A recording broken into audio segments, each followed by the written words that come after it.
Il moderatore di questa sessione è il professor Punzi e abbiamo chiesto alla dottoressa Federica Ruspio, che è esperta di Giuseppe Iona, poi di tratteggiare questa figura che farà un po' da riferimento per gli interventi e i commenti successivi.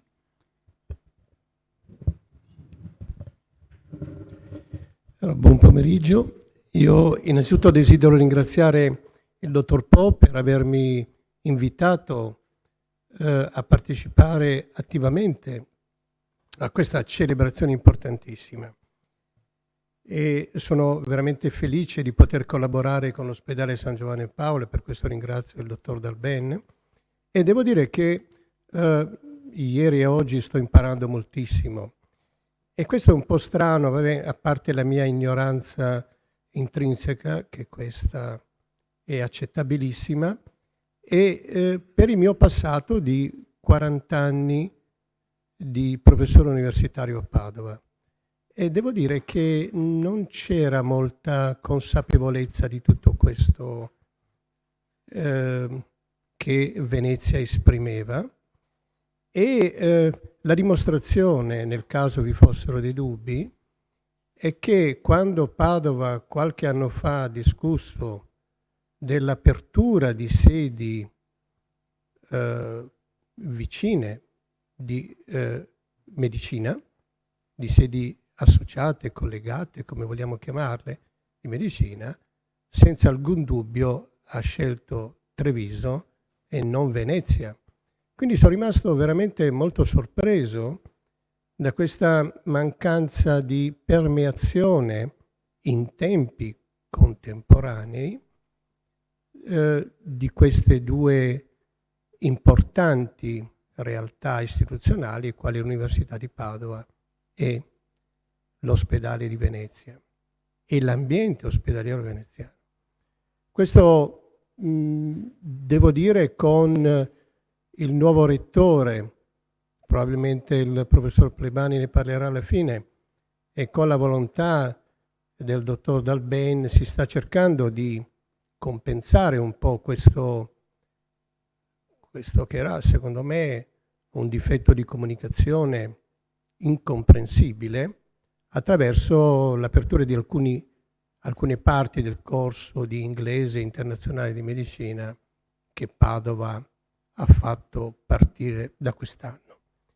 Io naturalmente la vicinanza con il dottor Po è contagiosa e nel mostrarmi tutto quanto in maniera tra l'altro così appassionata non ho potuto esimermi da cominciare a mettere il naso dentro. E naturalmente io, essendo reumatologo, sono andato a guardare anche un po' di questi medici illustri e Minic ovviamente non poteva non essersi occupato anche di reumatologia e ha scritto anche un capitolo sulle artriti e malattie reumatiche, ma c'è un'altra acquisizione meno nota ma forse molto più curiosa, è quello di Namias, che addirittura proponeva un trattamento della gotta e della calcolosi in genere con l'acido benzoico, che faceva trasformare l'acido urico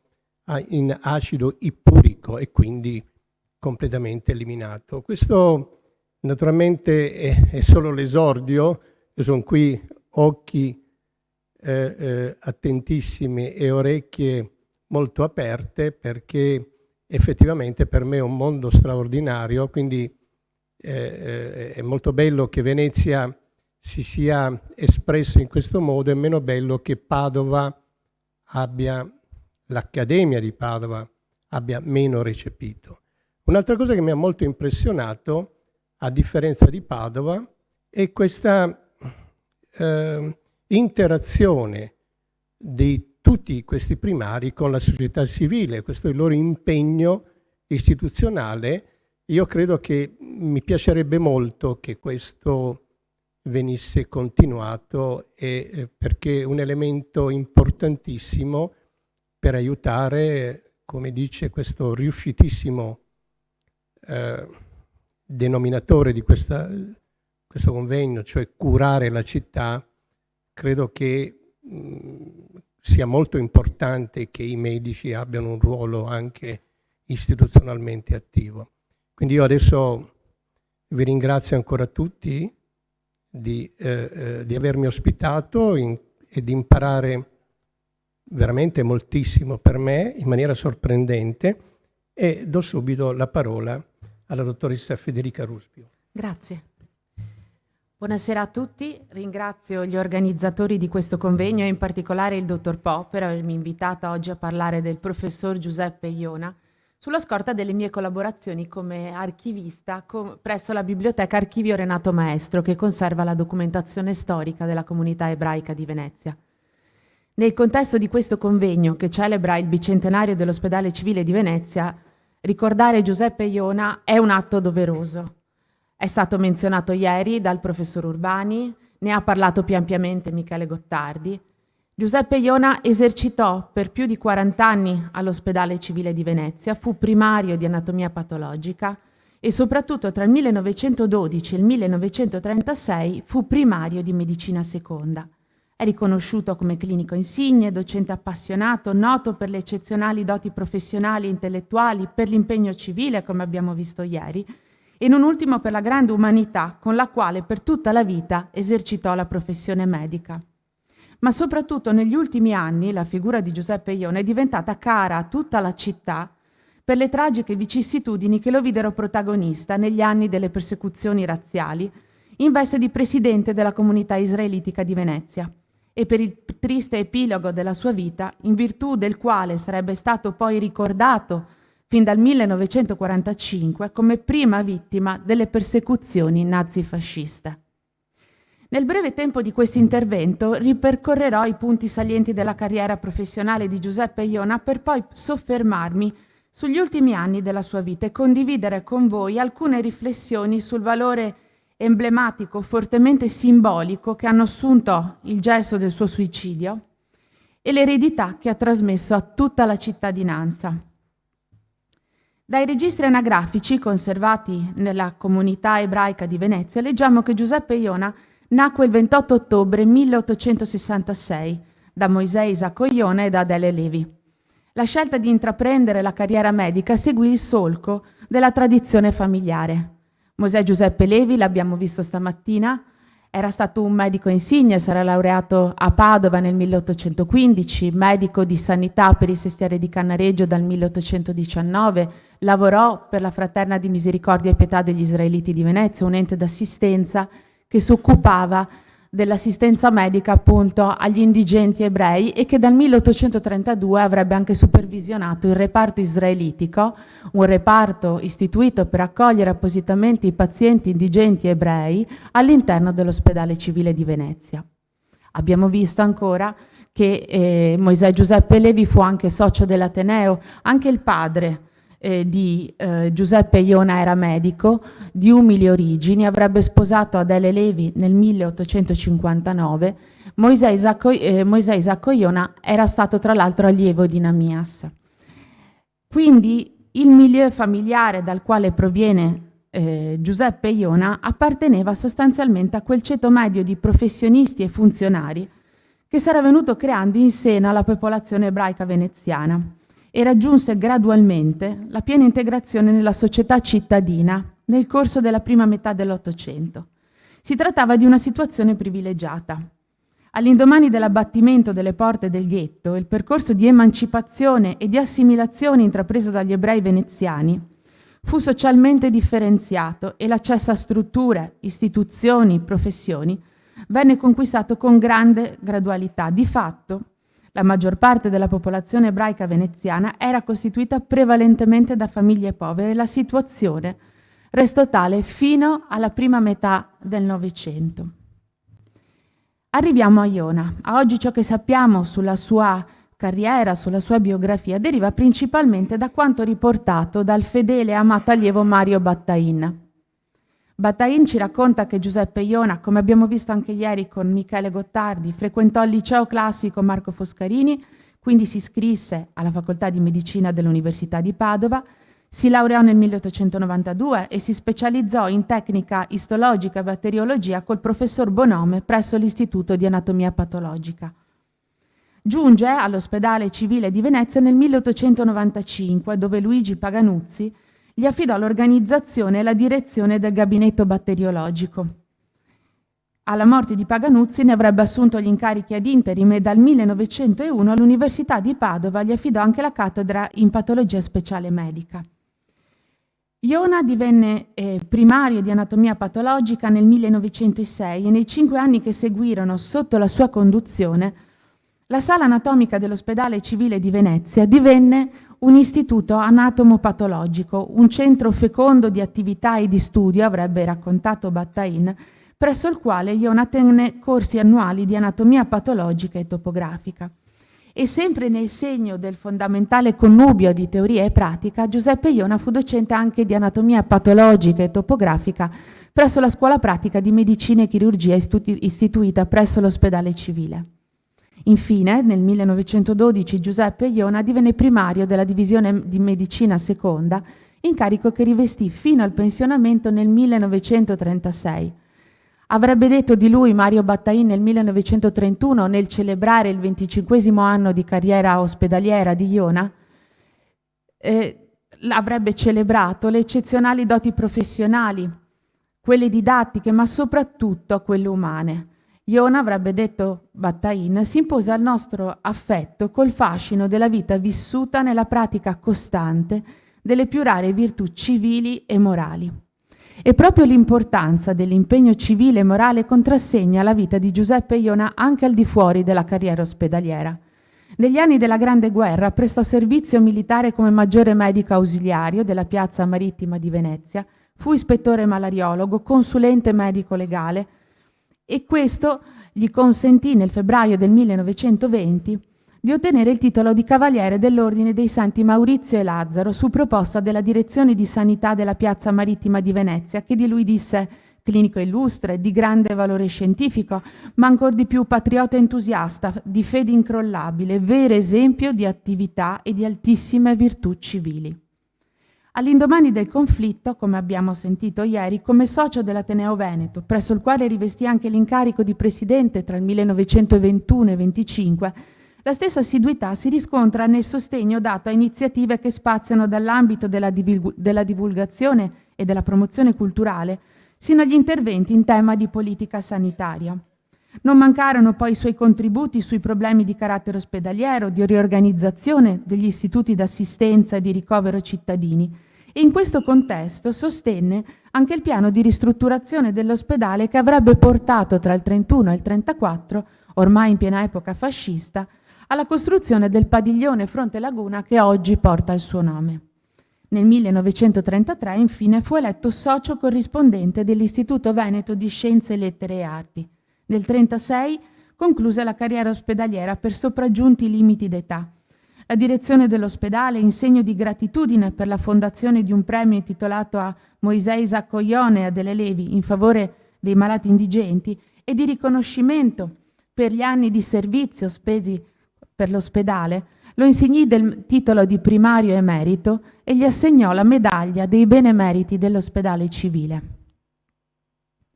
Siamo nella seconda metà degli anni 30, ormai alla vigilia della promulgazione delle leggi razziali. Il primo provvedimento del governo fascista a tutela della razza è infatti il Regio Decreto Legislativo 880 dell'aprile del 1937, contro il meticciato e contro il madamato, ovvero il concubinaggio, nelle colonie dell'Africa orientale italiana. Le possibili conseguenze sugli ebrei italiani di una simile presa di posizione furono inizialmente smentite, tanto che proprio una rivista ebraica, Davar, pubblicò al pari di altre riviste la nota informazione diplomatica numero 18, scritta probabilmente dallo stesso Mussolini, nella quale si sminuivano i timori di possibili minacce all'orizzonte per gli ebrei italiani, riconducendo il razzismo italiano alla sola questione coloniale. Anzi, si sottolineò che discriminare non significa perseguitare e che il governo fascista non ha alcun speciale piano persecutorio contro gli ebrei in quanto tali. In realtà già a quei tempi l'antisemitismo s'andava esprimendo in modo aperto e ufficiale in una vera e propria campagna diffamatoria su tutta la stampa italiana. Già nell'aprile del 1938, poi, il governo aveva varato uno schema di decreto legge per la costruzione a Roma della sede dell'Istituto per la bonifica umana e l'ortogenesi. Nel luglio del 1938 compare sul Giornale d'Italia il manifesto degli scienziati razzisti e di lì a 3 settimane verrà data alle stampe il primo numero della Difesa della razza. Soprattutto nel mese d'agosto il Ministero dell'Interno ordinò alle prefetture che nella massima segretezza il censimento di quanti risultino di razza ebraica, anche se professanti nessuna o altra religione. La parabola discendente per Giuseppe Iona inizia proprio nella primavera del 1938, quando non ottiene i voti sufficienti a essere eletto socio effettivo. Quanto abbia potuto influire la motivazione razziale non è dato sapere. Quello che appare certo è che a fronte di una vita dedicata come medico e come intellettuale al servizio della società civile e della comunità scientifica, dal settembre del 1938 lo stillicidio di provvedimenti razziali si ripercosse duramente sulla vita dell'anziano professore. In particolare il Regio Decreto 1728 del novembre del 1938 decretò l'espulsione degli ebrei dal pubblico impiego e dalle istituzioni scientifiche e di cultura. Giuseppe Iona, già allontanato dall'insegnamento per i provvedimenti contro docenti e studenti ebrei in scuole e università, venne radiato dall'Ateneo Veneto e dall'Istituto Veneto di Scienze, Lettere e Arti. Successivamente una legge del giugno del 1939 dispose durissime limitazioni all'esercizio delle libere professioni, tra queste anche quella medica, con la cancellazione dai rispettivi albi ufficiali, la registrazione in elenchi speciali e l'ordine, cito dal testo della legge, di cessare qualsiasi prestazione professionale da parte dei cittadini italiani di razza ebraica a favore di cittadini non appartenenti alla razza ebraica e il divieto di esercitare qualsiasi incarico per conto di enti pubblici o in locali da questi dipendenti, che significava, nel caso dei medici, che era interdetta loro la frequentazione e l'esercizio nella realtà ospedaliera. Nel caso dell'ospedale civile di Venezia, questa presa di posizione si estese anche al ricordo di coloro che vi avevano operato nei decenni passati e all'insegna di una sorta di damnatio memoriae fu ordinata la rimozione delle lapidi dedicate a Michelangelo Asson e a Giacinto Namias e anche la cancellazione dei nomi dei benefattori ebrei dalle lapidi che oggi possiamo vedere all'ingresso dell'ospedale. La legge colpì, oltre a Giuseppe Iona, altri 11 medici, tra i quali si annovera anche Umberto Saraval, primario di stomatologia, già licenziato dall'amministrazione ospedaliera nel marzo del 1939, che poté continuare a esercitare in quanto discriminato per meriti di combattente e la condizione di mutilato di guerra. Ora, chiariamo i termini della questione. Il termine discriminazione in questo contesto deve essere inteso secondo l'accezione specifica prevista dagli articoli 14, 15, 16 del Regio Decreto 1728 di cui dicevo anzi. Si trattava cioè di un provvedimento che comportava l'esenzione di parte dei divieti previsti dalla legislazione razziale, soprattutto per quanto concerneva le questioni patrimoniali e l'ambito lavorativo. Il provvedimento implicava la presentazione di una domanda che attestasse l'idoneità sulla base di specifici requisiti e tra questi era anche annoverato il caso di aver conseguito benemerenze eccezionali, meriti civili, meriti in guerra. Nel caso delle libere professioni, la discriminazione consentiva l'iscrizione ad albi aggiunti a quelli ufficiali e la possibilità di continuare a esercitare, ma sempre al di fuori dell'ambito ospedaliero. Renata Segre riferisce, tanto per dare una dimensione alla quota di persone che almeno a Venezia presentarono domanda di discriminazione, che su una popolazione di 1471 cittadini veneziani dichiaratisi di religione ebraica nel censimento del 1938, vennero presentate alla prefettura ben 272 domande di discriminazioni che riguardavano ben 528 persone, quindi più di un terzo, e di queste soltanto 101 vennero accettate. Anche Giuseppe Iona presentò domanda di discriminazione l'8 dicembre del 1938, ma la sua richiesta venne rifiutata. Vale la pena comunque soffermarsi sull'introduzione del memoriale che il professor Iona fece stampare per supportare la domanda di discriminazione. Un memoriale col quale ormai 72enne Giuseppe Iona si trovava costretto, e cito le sue parole, a documentare la mia vita di cittadino, che fu modesta in ogni campo, ma ispirata al senso del dovere in pace e in guerra, a testimonianza del suo impegno civile di italiano. È un documento estremamente significativo, non soltanto perché è emblematico della grande dignità e insieme di quel carattere discreto e refrattario alle lusinghe e alla notorietà che lo contraddistinse lungo tutto l'arco della sua carriera, ma anche perché esprime un sentimento che è insieme d'amore per la propria patria, ma allo stesso tempo anche di grande delusione e tradimento, un sentimento che dovette accomunarlo a molti altri ebrei italiani del tempo. Dice Iona: mai avrei sognato né sogno oggi di menar vanto di ciò che non fu in ogni tempo e sotto qualsiasi veste che adempimento di un dovere. Volli solo dar ragione del sentimento dell'animo mio, dal primo giorno in cui seppi di me, amai, accanto a mio padre e mia madre e sopra ogni altra cosa al mondo, questa terra in cui nacqui e l'amerò finché avrò vita. Quando corse le diedi tutto ciò che potevo di me, né mai un istante, e sentii che la mia antica origine ebrea o la fede religiosa di mio padre e di mia madre fossero in contrasto col mio assoluto, indomabile, definitivo sentimento di italiano. Nulla potrà mutarlo lungo quel tanto che mi resta di vita. Di fatto, con uno stillicidio di provvedimenti legislativi e amministrativi, la politica razziale fascista, dal 1938 alla caduta della Repubblica Sociale, inferse una profonda lacerazione nella società italiana, estromettendo negli ebrei che ormai ne costituivano parte integrante e si sentivano in primis cittadini italiani. Furono privati dei loro diritti e in molti vennero privati del lavoro e della possibilità di sostentamento. A Venezia, alla vigilia della promulgazione delle leggi razziali, la comunità israelitica, che si configurava da un punto di vista giuridico come un ente di culto e di beneficenza e che si sostentava grazie a una tassa versata dai membri iscritti e ai loro lasciti, alle loro donazioni, versava già al tempo in condizioni finanziarie non facili. La politica razziale e successivamente le entrate in guerra non fecero che peggiorare drasticamente la situazione.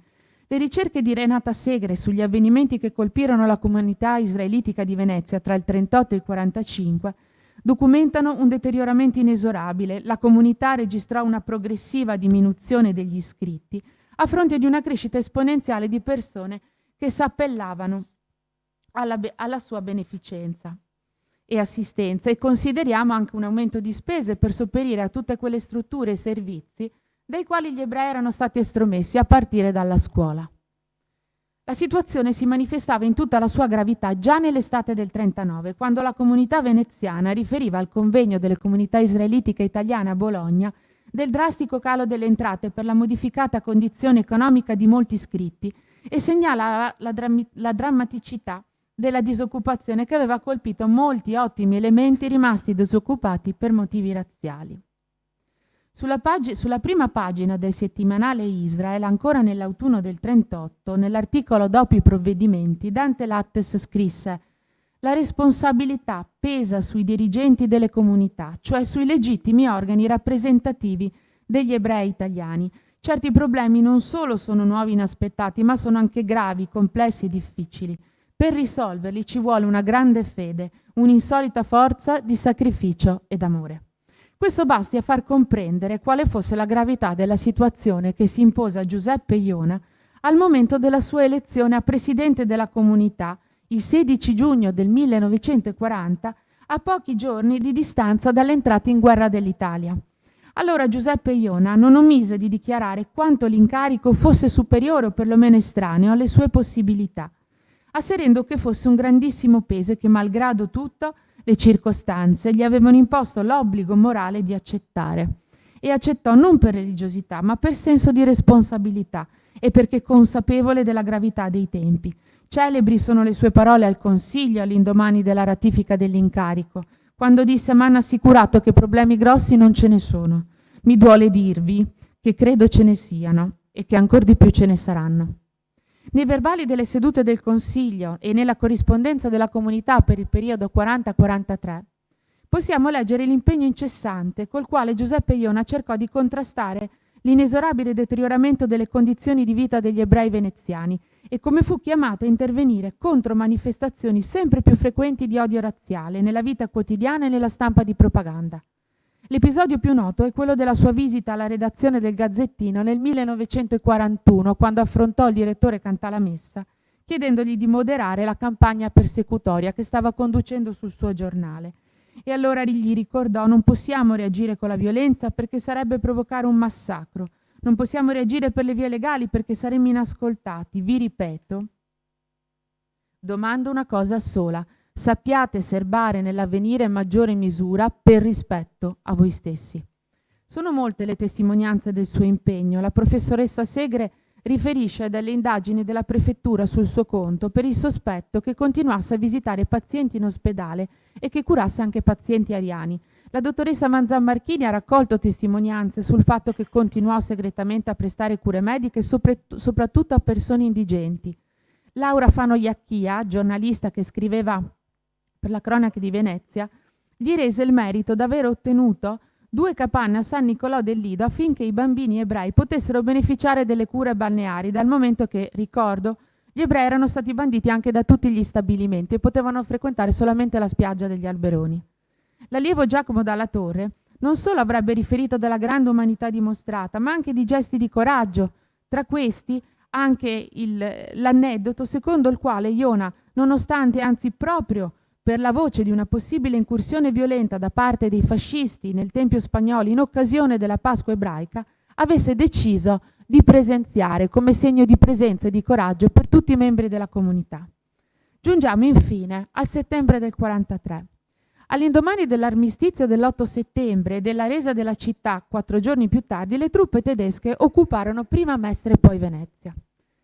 Si ritiene, che preparandosi ai rastrellamenti e ai sequestri, le autorità in comando dovettero allora accingersi a redigere degli elenchi più precisi e completi degli ebrei puri e misti, ricorrendo, oltre alla documentazione già in loro possesso, anche di quelle in possesso della comunità. La stringata cronologia dei fatti di quei giorni vuole che tra il 14 e il 15 settembre Giuseppe Iona stilasse il proprio testamento e il 16 settembre si tolse la vita, quindi il decesso venne registrato nella notte tra il 16 e il 17 settembre con grande riservo da parte delle autorità. Si disse già al tempo che immediatamente prima di morire avesse fatto nascondere l'elenco degli iscritti alla comunità nella scoletta, ovvero quelli che erano i locali della scuola ebraica. La questura avrebbe ottenuto i registri anagrafici 2 mesi più tardi e il 30 novembre la radio avrebbe diramato il primo ordine d'arresto per tutti gli ebrei nemici degli italiani. Le autorità si adoperarono perché la vicenda della morte di Iona avesse la minore risonanza possibile e affinché il corteo funebre che avrebbe scortato il feretro si svolgesse senza disordini e senza clamori. Bisognerà attendere la fine della guerra perché la figura esemplare di Giuseppe Iona possa essere commemorata pubblicamente. Prima tra tutti Mario Battain, che nel 1945 pronunciò all'Ateneo Veneto un ricordo accorato del professionista stimato, dell'intellettuale, del filantropo, aggiungendo poi una dolorosa riflessione sui suoi ultimi anni di vita e sull'incarico oneroso che aveva assunto con la presidenza della comunità. Nello stesso anno verrà intitolato a Iona il padiglione Fronte Laguna, che era stato costruito anche col suo supporto, e verrà apposta la lapide che tutt'oggi possiamo leggere. La comunità israelitica di Venezia farà altrettanto nel 1947. Il discorso commemorativo tenuto da Giacomo Dalla Torre elogia le doti umane e professionali di Iona, si sofferma sul suo operato di presidente per poi ricordare infine come la decisione di togliersi la vita fu dettata dallo stoico rifiuto di consegnare alle autorità la lista degli ebrei ancora a Venezia. Questa testimonianza sul suicidio di Giuseppe Iona viene ricondotta in realtà alle parole commemorative di un altro medico, il clinico romano Cesare Frugoni, e dal canto suo Giacomo Dalla Torre affermava: è difficile e non necessaria l'analisi dei sentimenti che lo angustiavano negli ultimi giorni di vita, ma io credo sia stata anche la visione della rovina del proprio paese, del disonore, della sconfitta e della servitù al barbaro che gli fecero perdere ogni fiducia nel futuro. In questo senso un ultimo ricordo gli venne tributato proprio nel decennale della morte nel 1953, quando Mario Battain tornò a commemorarlo rievocando la lettera che Giuseppe Iona gli aveva indirizzato prima di togliersi la vita. lettera in cui Iona esprimeva tutto lo sconforto e il desiderio di vedere finiti i propri giorni. Dovranno trascorrere più di 30 anni prima che l'episodio di Giuseppe Iona del suicidio di Giuseppe Iona torni alla ribalta. Ritornerà in un saggio di Paolo Sereni che fu scritto nel 1985. Paolo Sereni era un reduce dei campi di sterminio, uno dei pochi deportati che riuscì a rientrare a Venezia e dedicò gli ultimi anni della sua vita a ricostruire le vicissitudini delle persecuzioni razziali contro gli ebrei veneziani. Paolo Sereni, nel riferire del suicidio di Iona, fa riferimento a una fonte non veneziana, ma una fonte che avevo trovato nell'archivio personale di Max Orefice, un esule che era espatriato in Ecuador per fuggire appunto alle persecuzioni razziali e che nell'agosto del 1944, le notizie ovviamente al tempo non viaggiavano in maniera tanto rapida, scrisse appunto un necrologio in Ecuador sul bollettino della società Mazzini per ricordare e commemorare la morte di Iona. Scrisse Max Orefice: ci perviene la notizia della tragica morte del professor Giuseppe Iona, primario dell'ospedale civile di Venezia, notissimo clinico e filantropo. Nella sua qualità di presidente della comunità israelitica gli era stato imposto di consegnare le liste e gli indirizzi dei cittadini che dovevano essere deportati in Polonia. Nonostante le pressioni della Gestapo, rifiutò fermamente di rendersi complice di un tale atto di criminale barbarie e dopo aver distrutto ogni elemento utile si suicidò.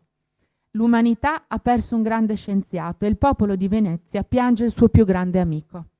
In questa chiave il ricordo di Giuseppe Iona è emerso in modo preponderante negli ultimi anni, portato a emblema delle persecuzioni contro gli ebrei veneziani e del tragico destino che travolse i 246 deportati mai tornati dai campi di sterminio. Nella memoria di molti membri della comunità, il gesto di Giuseppe Iona fu un campanello d'allarme che spinse molti alla fuga, lasciando presagire l'incombere di un grave periodo. Negli ultimi anni, poi, le ricerche della dottoressa Van Zan, che hanno portato alla luce il testamento di Giuseppe Iona, di cui parla in una sua pubblicazione del 2014, hanno ulteriormente elevato la figura di Iona, sottolineando quello che fu poi il contributo nei suoi ultimi nel suo testamento anche in favore dell'ospedale. Ricordo che lasciò borse di studio, ma anche lascite ai malati indigenti del suo vecchio reparto. Ora, di questo testamento si è parlato molto e in chiusura di questo intervento io mi limiterei a sottolineare soprattutto una cosa di questo documento molto significativo. Il fatto che negli ultimi giorni della sua vita il pensiero di Iona fu comunque rivolto a quel mondo di relazioni umane, familiari, affettive e professionali dalle quali mai sarà sentito distaccato, nonostante gli effetti della legislazione razziale. È un documento che deve essere colto come testimonianza emblematica non soltanto di Giuseppe Iona in qualità di italiano, di medico stimato e di membro partecipe delle vicissitudini della sua città e della sua comunità, ma anche del destino di tanti altri ebrei veneziani che come lui vissero il dramma della separazione forzata da quel mondo di relazioni, del quale si erano sentiti e nonostante tutto continuarono a sentirsi parte. Grazie.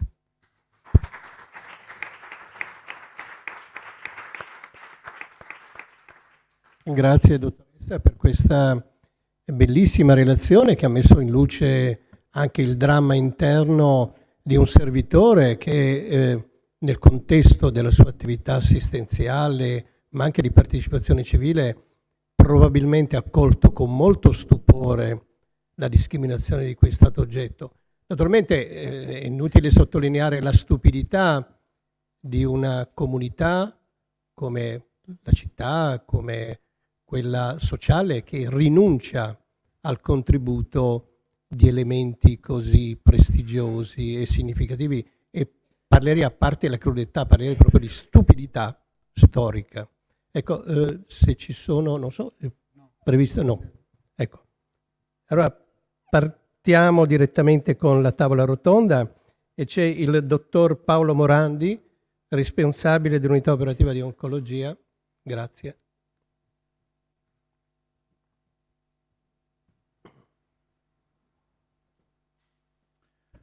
Buon pomeriggio a tutti, vi ringrazio per l'invito, ringrazio il dottor Po e devo dire che la mia prima difficoltà è parlare dopo la relazione della dottoressa, perché La cadenza della storia per alcuni aspetti è vero di stupidità, ma riecheggia come cadenza in qualche modo in quelli che sono degli errori, certamente ci auguriamo non ripetibili.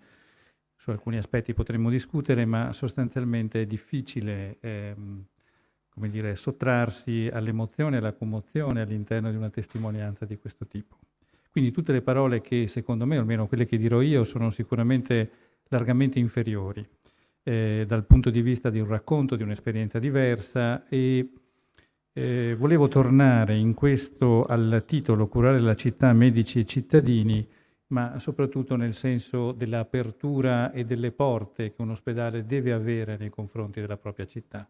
Primo perché i medici che ci hanno lavorato, ci lavorano, appartengono a questa città, ma il concetto di apertura, il concetto di porte, che sono comunque una relazione con chi, diciamo così, si trova nella necessità e perde dei diritti per il solo fatto stesso di essere ammalato, quindi fa parte di una comunità rigida che è quella dell'ospedale, e come noi cerchiamo in qualche modo, dobbiamo cercare di mantenere questi diritti e queste possibilità di rimanere in un tessuto che sia anche urbano all'interno di quello, e urbano ha una doppia valenza, sia di città ma anche di cortesie, di valori e di attitudini che devono rimanere. Come oncologo sono testimone, se volete, di una scienza recente, come oncologo clinico profondamente recente. Quindi per molti aspetti quella che è la testimonianza all'interno di quella che è una visione storica dell'oncologia nell'arco degli ultimi anni è sicuramente qualcosa che appartiene alla fine del Novecento e che parte in modo molto diverso. E lo farà a Venezia all'interno di 2 o 3, diciamo, se volete, filoni di pensiero che si ritroveranno in tutta l'oncologia clinica nell'arco del tempo.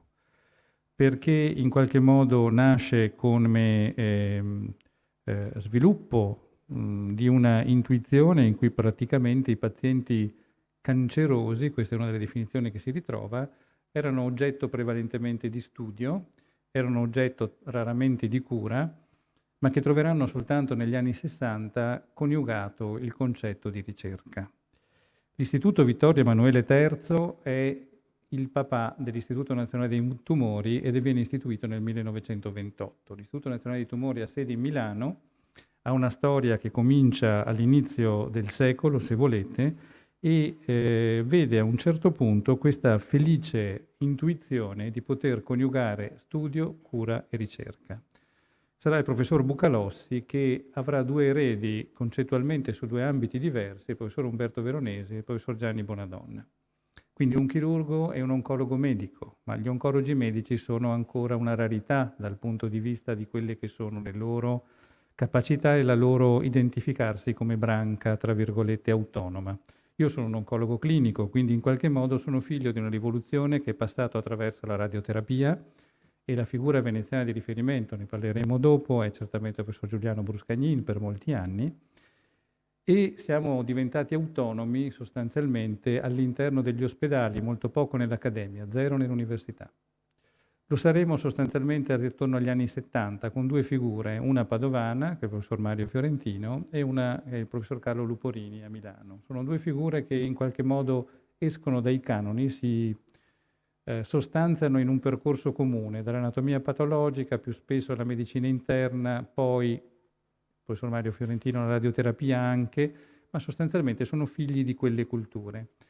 E queste culture più spesso, in qualche misura, si sostanziano in un'unica figura di direttore. Il professor Bruscagnin è primario di oncologia, di radioterapia e di medicina nucleare a Venezia, quindi 3 specialità che oggi vedono direttori separati da questo punto di vista, competenze separate, che sono nella parte delle tecnologie e delle tecniche, quelle che affronterete nella sessione successiva, ma anche di visione del problema oncologico.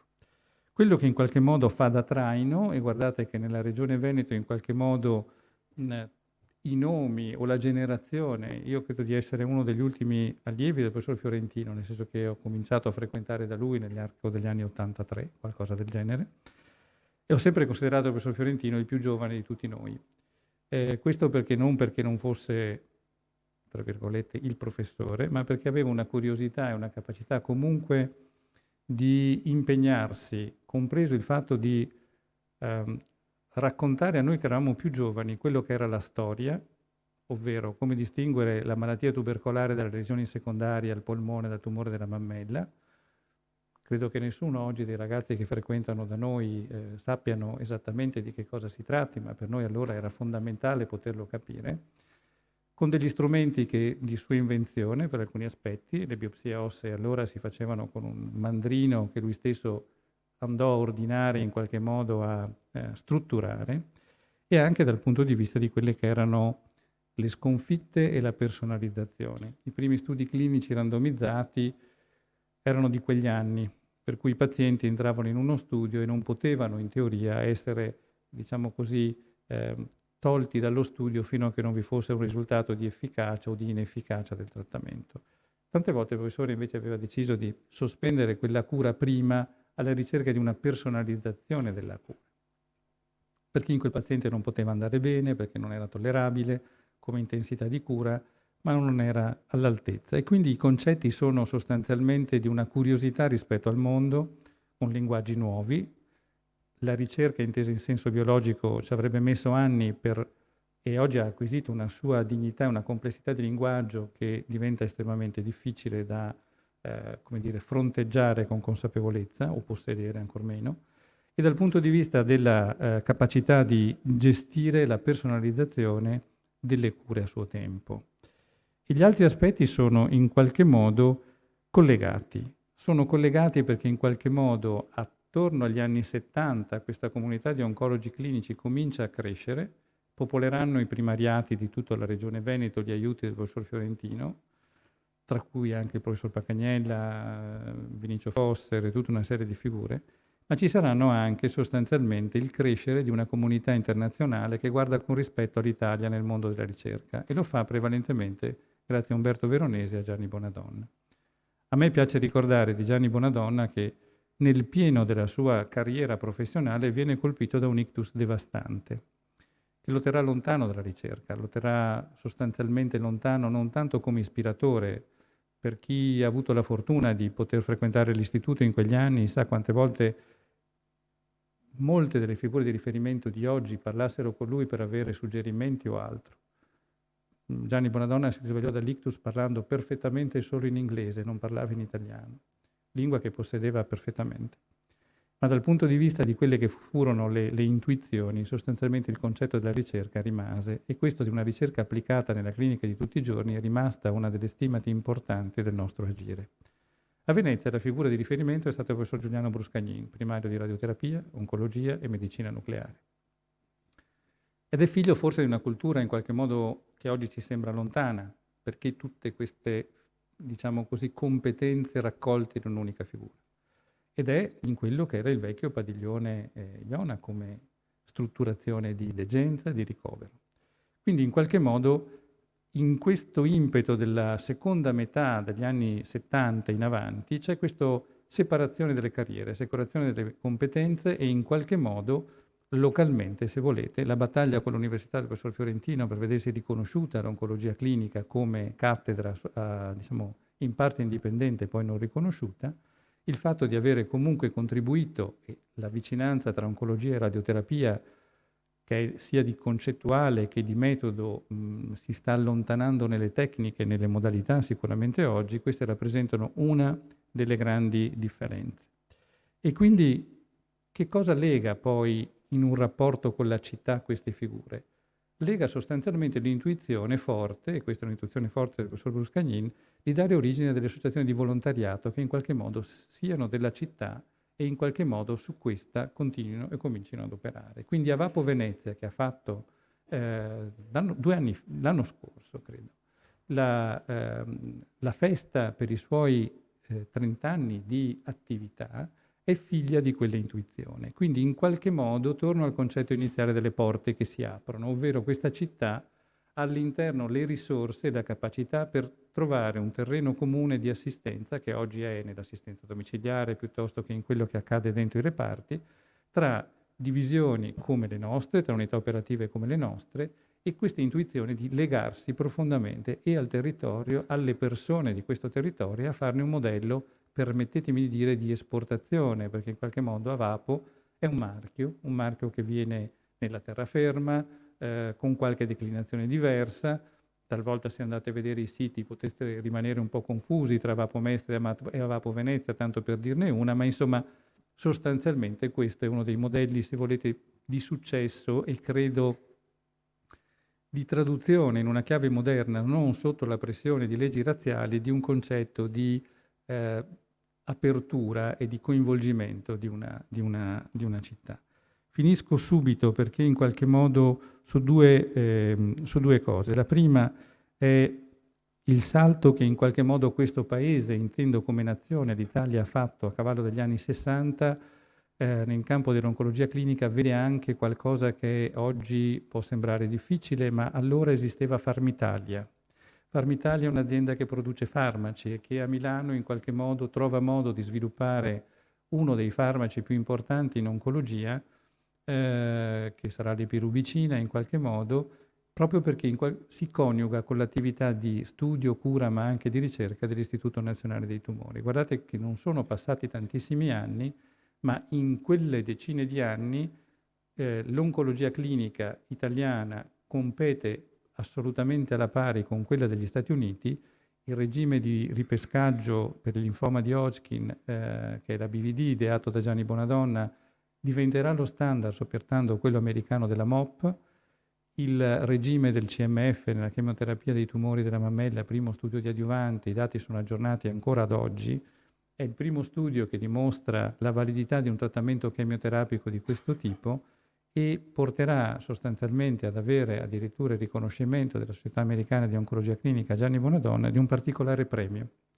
E voglio finire questa, non dico commento, ma solo così, spunti di quelli che sono un percorso all'interno di questo secolo e quello che si è venuto sostanziando oggi, con una citazione sempre presa da Gianni Bonadonna, ma sostanzialmente è una citazione da Shakespeare, Enrico V, che dice: noi saremo ricordati per questo, noi pochi, noi fortunati, noi banda di fratelli. Credo che in qualche modo questo sia quello che possa rappresentare la testimonianza di un gruppo che è nato giovane, continua a essere e si espande, e che deve guardare alle figure come quelle del professor Iona con infinito rispetto e riconoscenza per quanto fatto. Vi ringrazio.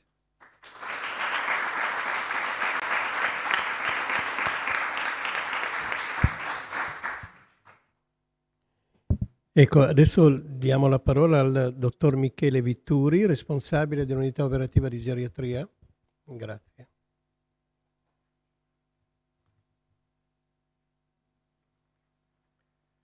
Buongiorno a tutti, grazie per avermi invitato qui, un po' immeritato come posto perché così mi sento relativamente così inesperto. Comunque entro subito sull'argomento.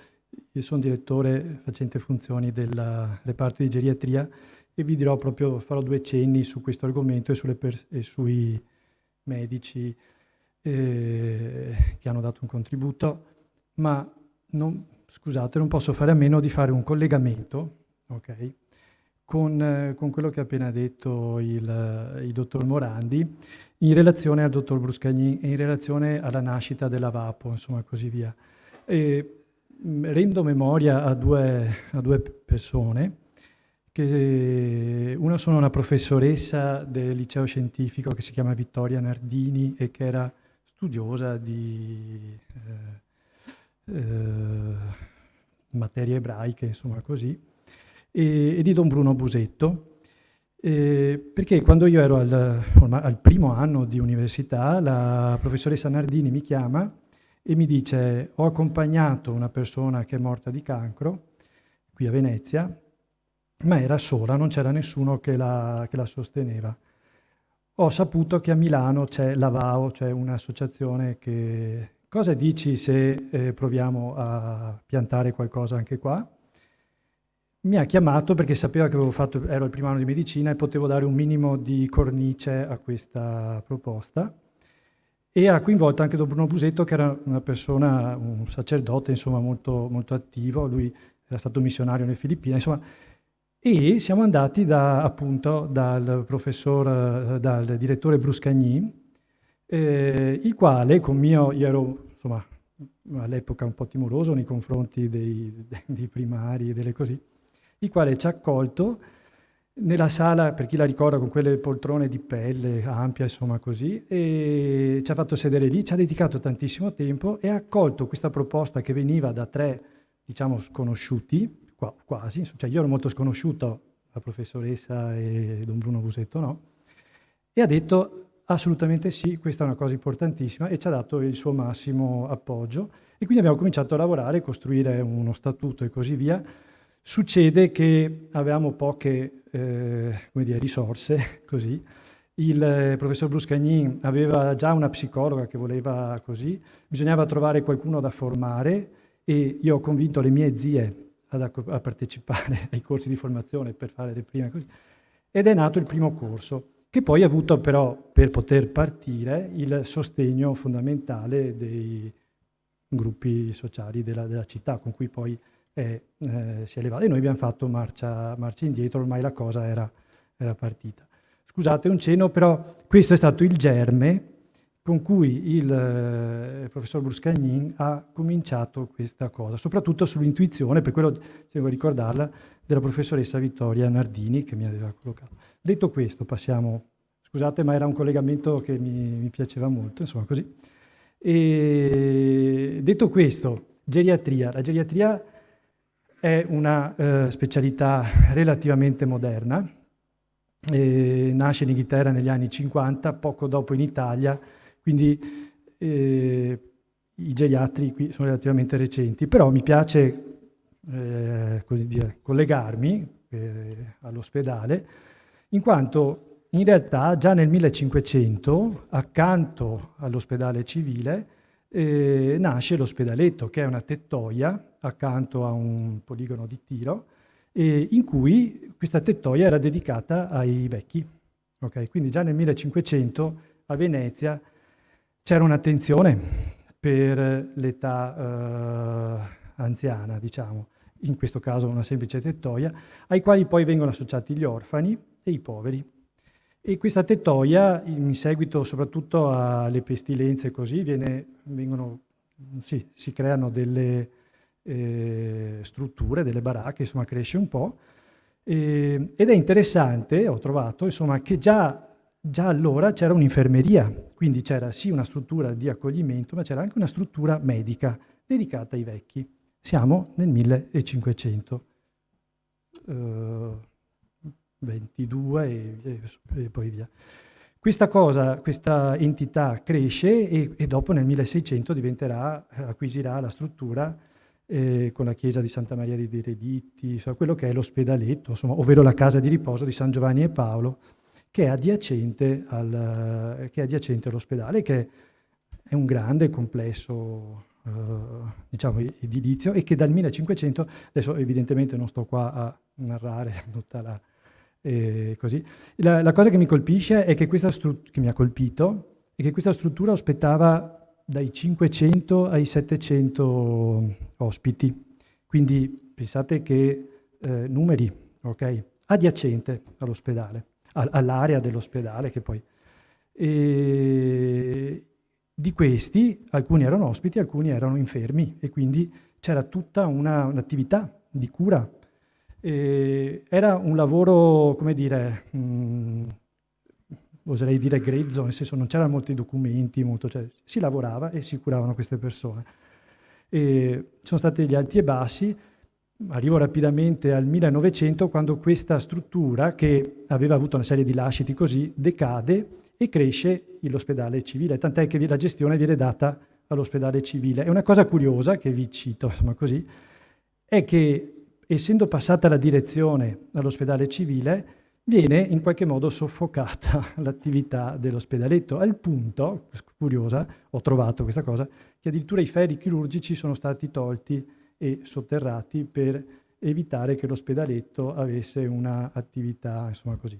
Sono aneddoti, però dà l'idea dell'importanza, insomma, di questa struttura. Negli anni, diciamo, 50-60, con direi sviluppo del welfare, no? Che nasce forse col rapporto Beveridge in Inghilterra e poi insomma si apre anche negli altri paesi. Questa struttura, insieme ad altre, acquisisce nuova dignità, nuova ricchezza e c'è il passaggio di e qui vi rammento la prima figura, di un primario che era del civile, che era il professor Bruno Finzi, il quale ha il compito di gestire questa infermeria che diventa poi... Le vicende negli anni 60 in Italia sono un po' complicate, c'è un sacco di leggi che, insomma, in ogni caso, questa acquisisce dignità di ospedale che è diretto che viene dall'ospedale civile. E questo professor Bruno Finzi è uno dei primi geriatri, è in contatto con Greppi e Antonini a Firenze e crea, come dire, apre o più esattamente applica quei concetti che c'erano già a Venezia in un contesto, insomma, così universitario, sociale, diventando appunto praticamente il primo geriatra a Venezia e come dire, formando anche altre due persone che sono quelle che io ho conosciuto, anche il professor Finzi, ma insomma così, insomma, un congresso di...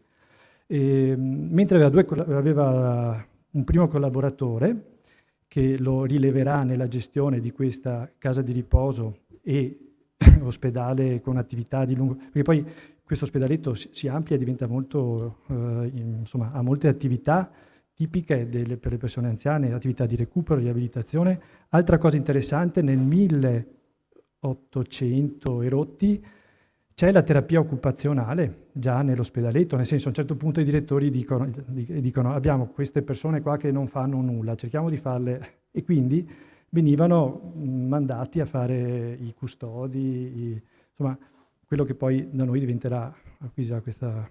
E insomma queste due figure che volevo citarvi, importantissime per la geriatria a Venezia, saranno... allora, il professor Finzi poi passa all'ospedale geriatrico Giustinian, che negli anni 60 si era costituito, e verrà rilevato appunto dal dottor Marino Peruzza, il quale, e qui mi collego c'è il collegamento molto forte con il dottor Iona, con il quale ho avuto l'onore di fare la tesi di laurea, di lavorare accanto, insomma così, ma soprattutto l'impegno civile era totale del dottor Peruzza. Lui, oltre ad essere un grande clinico, una persona coltissima così, aveva proprio una forte relazione con la città, con i politici della città, e quindi era una fonte inesauribile di idee, di proposte per la nostra città. E in qualche modo qualcosa, insomma, della nostra struttura si basa anche sul suo contributo. Parliamo Giustinian, che sta dalla parte di là. Nel lato opposto, ospedaletto, l'attività del professor Finzi è stata rilevata da un altro insigne per me medico, che è il dottor Giancarlo Bottecchia, che è mancato un anno fa.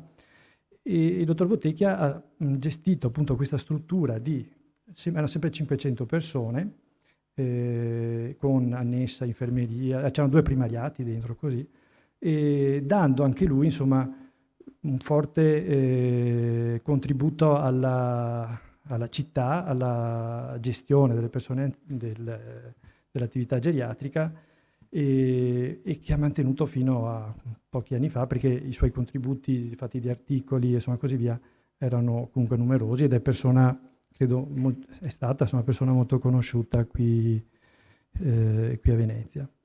Ecco, queste sono le 3 figure che tra l'altro per il professor Bruno Finzi c'è anche una borsa di studio nell'istituto, insomma, quindi è figura nota anche qui dentro. Insomma. Ecco, mi fermo qua, una piccola carrellata sulla geriatria a Venezia.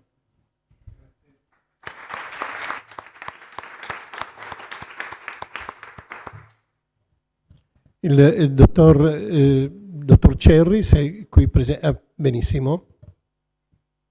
Dottor Gianluca Cerri è responsabile dell'unità operativa di ostetricia e ginecologia.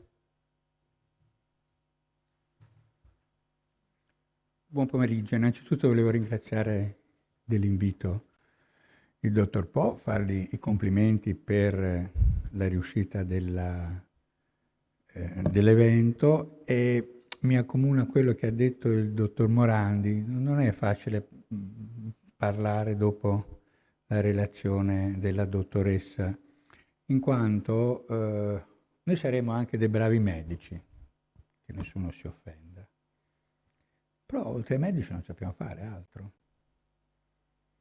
Le figure che ci hanno preceduto sapevano fare ben altro e ne abbiamo dei fulgidi esempi. Non è una critica, è una riflessione. Non so se siete d'accordo. Per quanto riguarda l'ostetricia di Venezia, Venezia ha avuto anche una scuola di ostetricia. La prima scuola è stato fatto un decreto, un editto del 1770 e rotti, ma io mi ricordo, non sarò più giovane, ma quando frequentavo la scuola di specialità a Padova, qua c'era la scuola di ostetricia. E gli ultimi due direttori sono stati il professore che ho conosciuto personalmente, il professor Ceci, che poi è andato da professore associato, poi è andato professore ordinario a Udine, morto anche recentemente, e il professor Rondinelli, come professore associato, era andato da Padova a Venezia e poi è rientrato, eccetera, eccetera. Da lì poi si è chiusa questa collaborazione con l'Ateneo Patavino, o quello che è. Quindi cosa vuol dire? Che Venezia, per quanto abbia un ospedale piccolo, ma sicuramente sentito, visto anche le numerose manifestazioni di attaccamento che io riesco a valutare ogni giorno.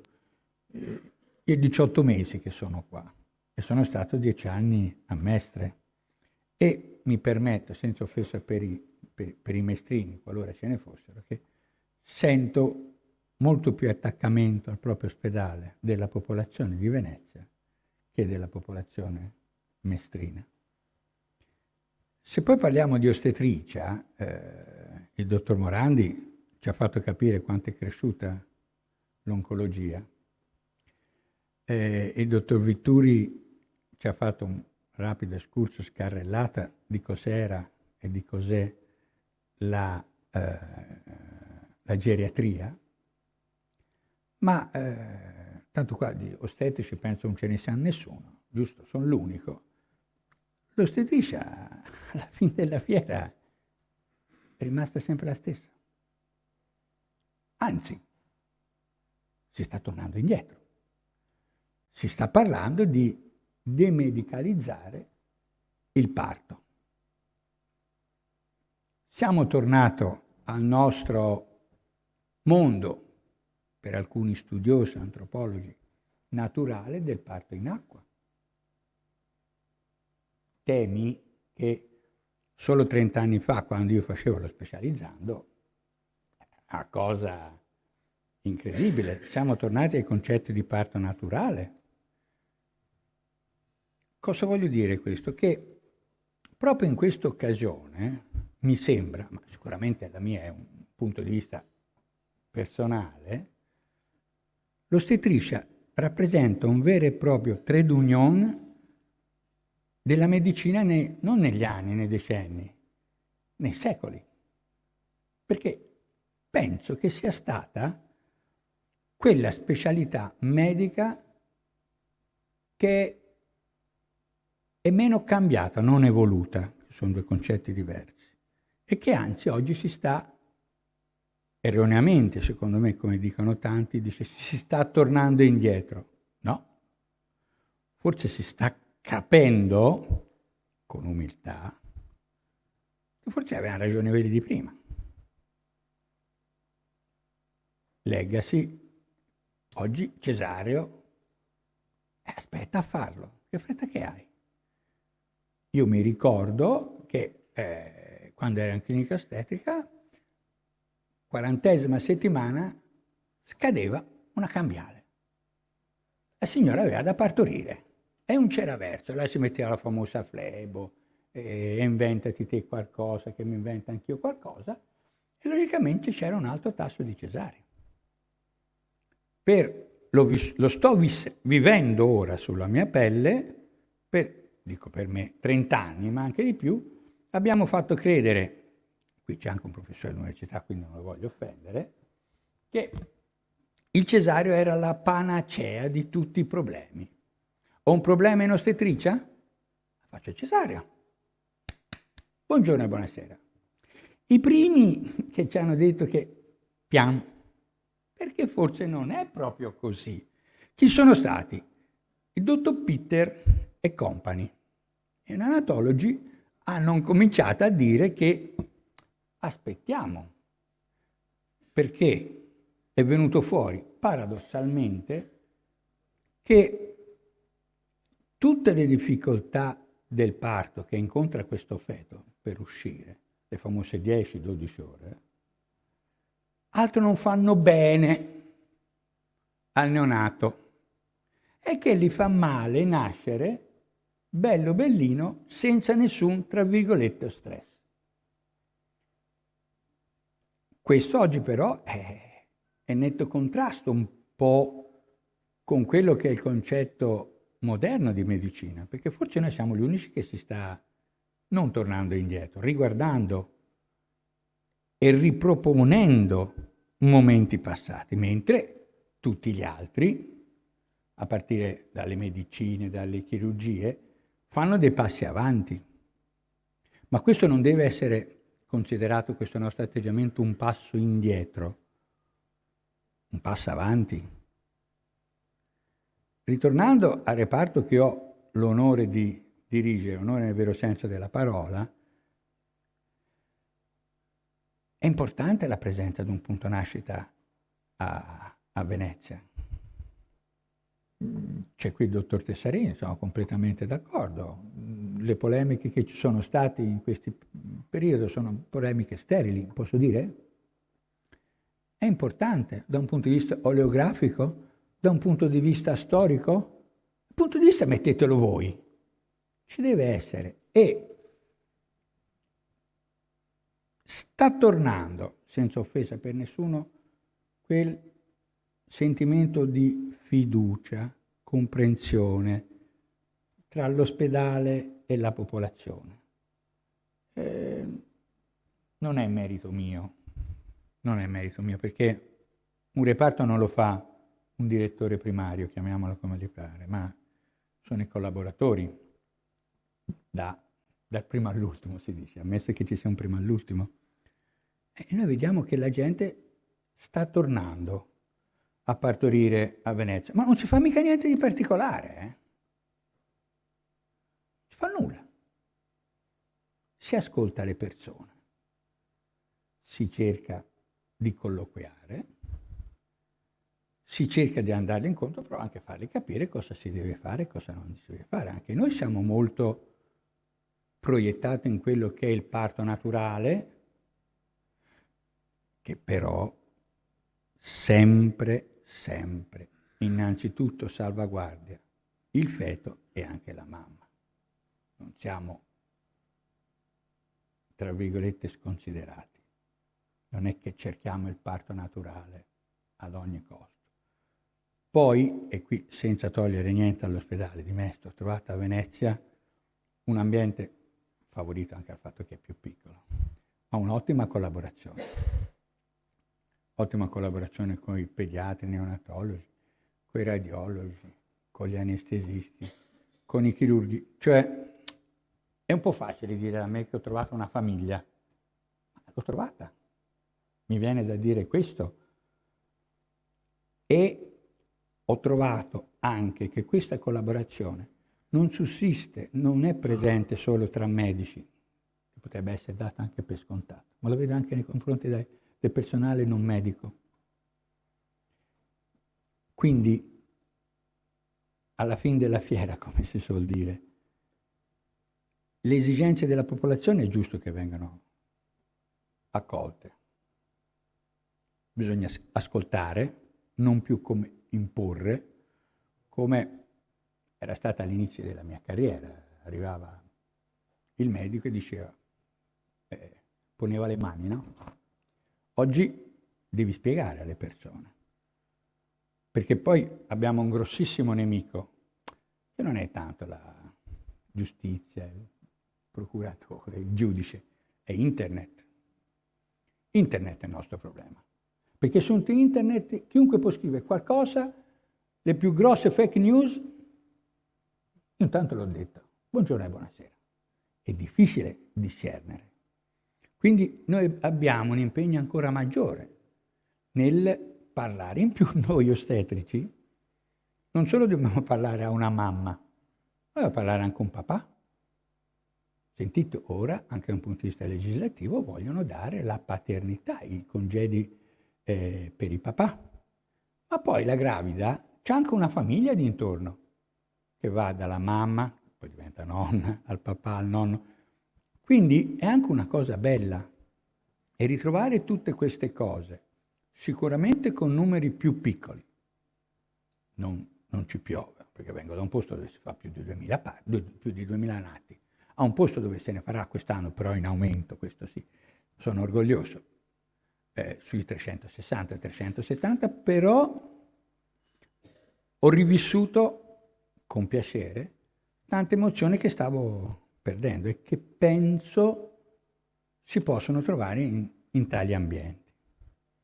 Quindi, al di là dell'ingresso che è bellissimo, poi quando arriva in piazzale San Giovanni, dice, da noi vengono tanti stranieri, beautiful, beautiful, beautiful, però vedo che in questo ospedale, oltre alla facciata, oltre alla basilica, c'è anche sostanza nel suo interno, che non riguarda solo il mio reparto, ma anche altri. In più noi abbiamo l'onore di essere alloggiati nel padiglione Iona, e per questo per noi è un vanto. Vi ringrazio, scusate. Buona giornata.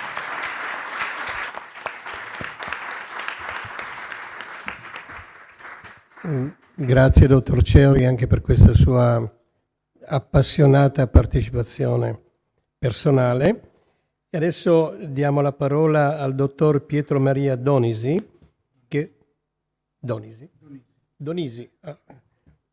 scusi, e che è responsabile dell'unità di anatomia istologia patologica. Grazie. Buon pomeriggio, grazie. Potrei avere una presentazione, se è possibile attivarla? Sì. Ecco, sì. Grazie ai moderatori, grazie al dottor Po per il cortese invito. Allora, parlare di Iona secondo me rappresenta un modo particolarmente elegante per introdurre la materia che sono qui a rappresentare. La lunga tradizione veneziana ha conferito per secoli prestigio scientifico a questa materia, nobilitandola e rendendola punto di riferimento indispensabile allo stesso Iona per la sua pratica clinica. Iona si forma alla scuola di Luigi Paganuzzi, che divenne il primo dissettore anatomico, occupando il posto che venne stabilmente fatto nel 1871. Ma si deve essenzialmente ad Angelo Mini, che è la sua scuola, come dire, lo sviluppo e la strutturazione moderna della disciplina anatomica. Alla scuola di Mini si forma Michelangelo Asson, abbiamo diffusamente parlato nelle sessioni precedenti, primario chirurgo, afasiologo, abbiamo già detto come lui riesce a identificare nella area encefalica la zona della parola 20 anni prima dello stesso Broca, e Michelangelo Asson riporta testualmente così: il suo governo fu, se non il primo tra i primi, a discuotere da sé il pregiudizio che asteneva dal por mano nei cadaveri umani per le anatomiche indagini, e nonché a promuoverle e favorire, a prescrivere e imporre a medici e chirurghi lo studio dell'anatomia. Le cosiddette notomie a Venezia è una storia particolarmente lunga, comincia nel 1368 con il decreto del Maggior Consiglio, che stabiliva per i medici fisici, i cosiddetti cirologi, cioè chirurghi, l'obbligo di assistere alle anatomie almeno una volta all'anno. E poi questa storia prosegue con illustri anatomici, da cui ricorderei il Vesalio, che nel 1537 viene invitato a Venezia dal Senato, che gli conferisce la cattedra di chirurgia con annesso incarico di insegnamento in anatomia patologica. Vesalio a Venezia poi si ispira e compone questa fantastica opera De Humani Corporis Fabrica Libri Septem, che rappresenta un'opera innovativa non solo nel testo, nel contenuto, ma anche e soprattutto nelle immagini che lo illustrano. All'epoca le esercitazioni anatomiche, la pratica, l'insegnamento avviene all'aperto, in teatro all'aperto, e quindi nel 1671 sorge in San Giacomo dell'Orio questo teatro anatomico, che però viene distrutto da un incendio nel 1800, e da allora diciamo, tutta la pratica di studi, la pratica anatomopatologica si sposta nella vicina Università Padavina, e lì vi rimane fino al 1819, epoca della fondazione dell'ospedale civico di Venezia, epoca in cui Zannini e il suo maestro Aglietti decidono di concentrare tutta l'attività anatomica in una sala che viene definita gretta e informe. Però sorge nel contempo l'esigenza un po' di documentare a fini divulgativo-didattici, diciamo così, le malattie e l'espressione patofenica delle stesse mediante reperti anatomici, quelli più significativi, abbandonando così definitivamente i calchi e le cere esemplificative dell'epoca. Infatti nel 1874 nel regolamento dell'ospedale civile di Venezia, fra i compiti del dissettore vi è anche quello di conservare i reperti anatomopatologici ritenuti più significativi in un museo che veniva di volta a volta arricchito di nuovi preparati che venivano ovviamente registrati e poi illustrati dalle osservazioni dei vari primari. E così in effetti sotto il settorato di Vittorio Cavagnis, oltre ad istituire una camera incisoria, questa volta ampia e ben illuminata, viene anche allestito il museo di anatomia patologica. Pensate che all'epoca, parliamo dell'inizio del Novecento, venivano praticate fino a 1000 autopsie all'anno, e questo che vedete qui rappresentato è il primo volume dei protocolli autoptici datato 1884 che conserviamo nel nostro archivio. Questo è l'elenco dei primari che si sono susseguiti prima della Seconda Guerra Mondiale. Si deve essenzialmente a Giuseppe Iona, primario del 1906, e fino al 1914 l'ampliamento del Museo di Anatomia Patologica, e poi ad Angelo Fabris, già assistente di Cagnetto, il suo ulteriore sviluppo.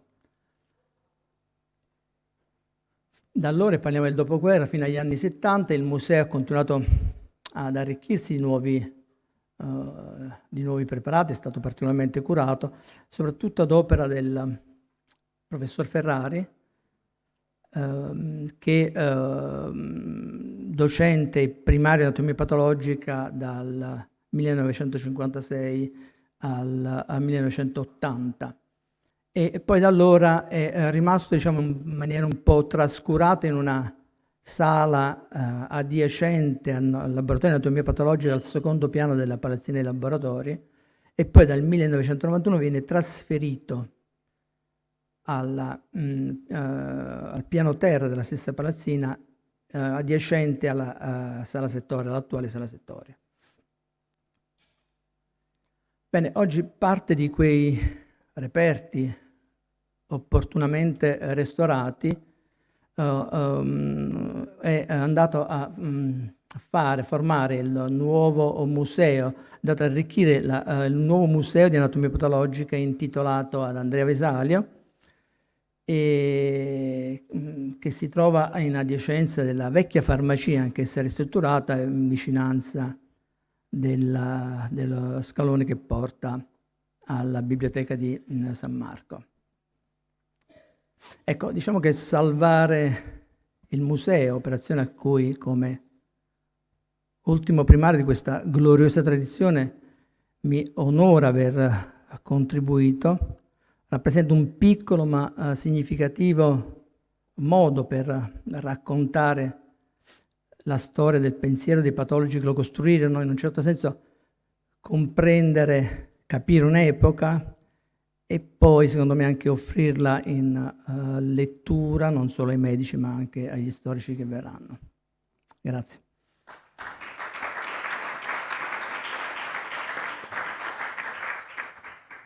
Bene, grazie anche per questa bella relazione. E adesso la parola all'amico dottor Alessandro Boccignone, responsabile dell'unità operativa Medicina Fisica e Riabilitativa. Grazie Alessandro.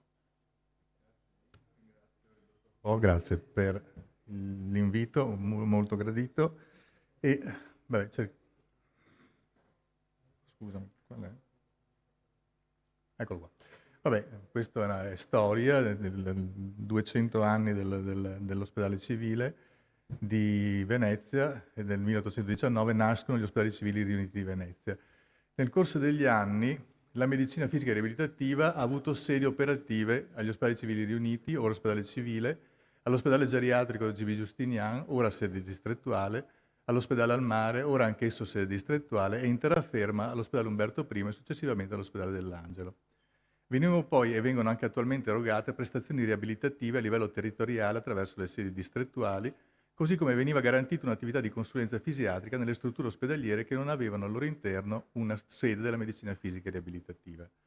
Sono poi sorte nel corso degli anni le strutture riabilitative accreditate con degenza, il San Camillo, il Fatebenefratelli Fratelli, Villa Salso, il Policlinico San Marco e quelle ambulatoriali.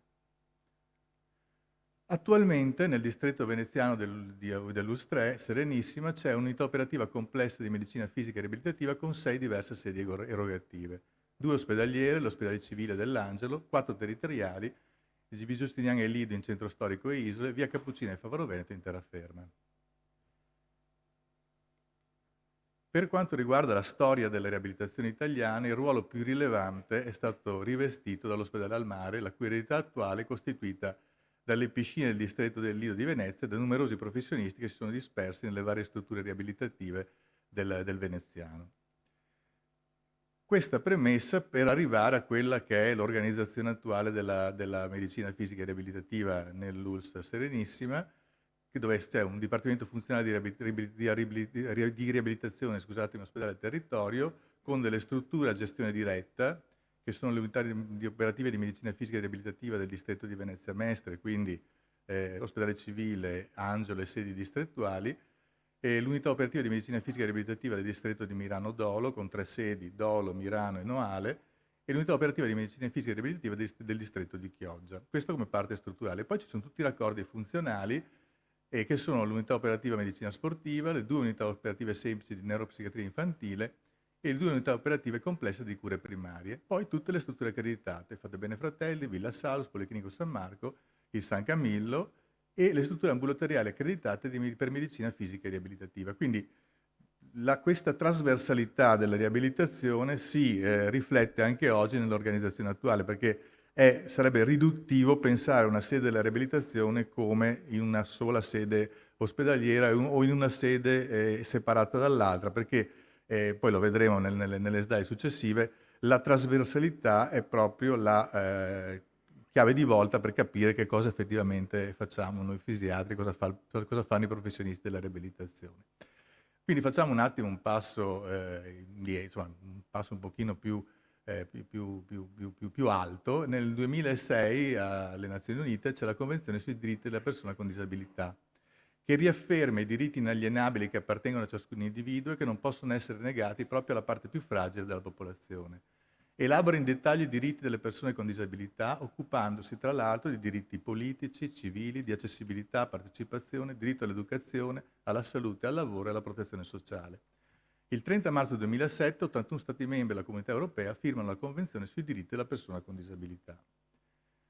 Come persona con disabilità che è colui che presenta durature menomazioni fisiche, mentali, intellettuali o sensoriali che interagendo con barriere di diversa natura possono ostacolare la sua piena ed effettiva partecipazione alla società come chiunque altro. E qui vediamo che come interviene la medicina per queste persone, in questo schematismo. C'è un ambiente fisico e sociale in cui le persone, tutte le persone, incluse quelle con disabilità, sono inserite.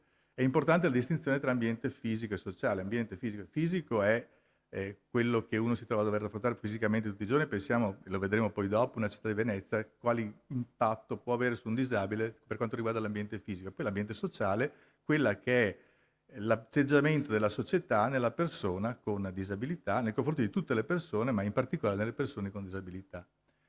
Quindi abbiamo dei processi disabilitanti. Il processo disabilitante, a causa del processo disabilitante, i bisogni della persona sono aumentati rispetto all'ambiente, perché se io penso a una cosa banalissima come una distorsione a una caviglia, se per fare 100 metri normale mi bastano 2 minuti, con la distorsione della caviglia, se non ho nessun ausilio, nessuna facilitazione, posso impiegarsi anche 10 minuti, un quarto d'ora. Quindi i bisogni della persona nei confronti dell'ambiente aumentano. Come possiamo agire? Possiamo agire su queste persone con dei processi, delle modifiche ambientali, quindi facendo sì che ci siano delle situazioni che possono facilitare questa persona. Pensiamo per esempio, non so, alle rampe per soggetti disabili che si spostano in carrozzina, o dei processi abilitanti che sono quelli del recupero funzionale di cui si occupa la mia specialità. Quindi dobbiamo o possiamo rendere l'ambiente, adattare l'ambiente per renderlo il più possibile accessibile alle persone con disabilità, oppure possiamo agire su un ripristino funzionale della persona per quanto possibile. Quindi questa visione nuova dell'Organizzazione Mondiale della Sanità ha portato a un nuovo modello di salute dell'Organizzazione Mondiale della Sanità, con un passaggio dal modello biomedico, che è l'assenza di malattia, si occupa della malattia con una specializzazione esasperata, per cui l'individuo si identifica addirittura con una sola parte, un organo, arrivando quasi ad annullare l'individuo come persona.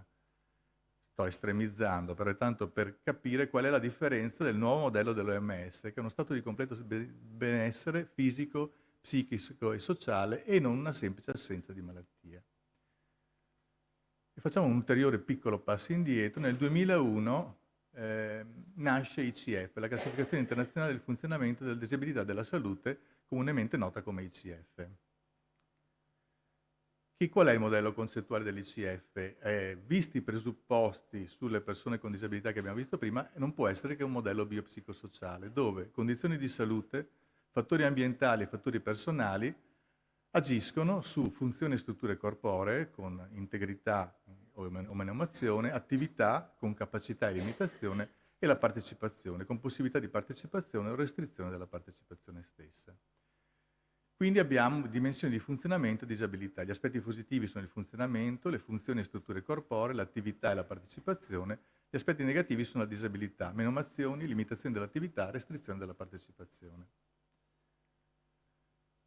Questa slide mostra qual è il percorso della riabilitazione lungo la storia clinica di una persona. Partiamo dal triangolo rosso a sinistra.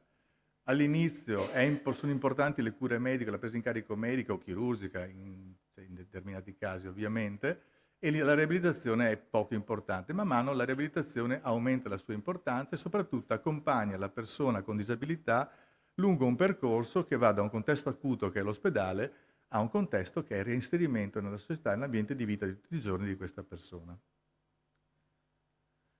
Queste sono delle immagini veneziane, vedete un imbarcadero, un po' di ponti, l'acqua alta, un po' di scale interne, e quindi queste sono alcune delle cose con cui l'utente disabile veneziano deve confrontarsi quotidianamente per affrontare e cercare di risolvere quelle che sono le problematiche di interazione sociale che la città gli presenta. Ora pensiamo all'ospedale civile e agli utenti di questa struttura ospedaliera, che sono anziani, spesso soli, E pensiamo poi alle restrizioni della partecipazione che una città come Venezia comporta, ne abbiamo visto alcuni esempi appena adesso, per carpire come un percorso riabilitativo difficilmente possa concludersi nel reparto per acuti e spesso neanche al termine di un ricovero riabilitativo, e arrivare a comprendere che la trasversalità della medicina fisica e riabilitativa, se adeguatamente sostenuta, può essere anche all'interno di un'assistenza domiciliare integrata probabilmente l'unica risposta possibile per questa utenza.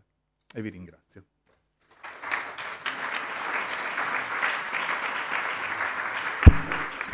Grazie Alessandro, anche per il riferimento ai disabili, tra cui la maggior parte sono malati reumatici, quindi è un problema serio per una città come Venezia. Ecco, adesso la parola alla dottoressa Leprotti, Cristiana Leprotti, responsabile dell'unità operativa di ipertensione e patologie endocrino-metabolico-angiologiche. Grazie, dottoressa.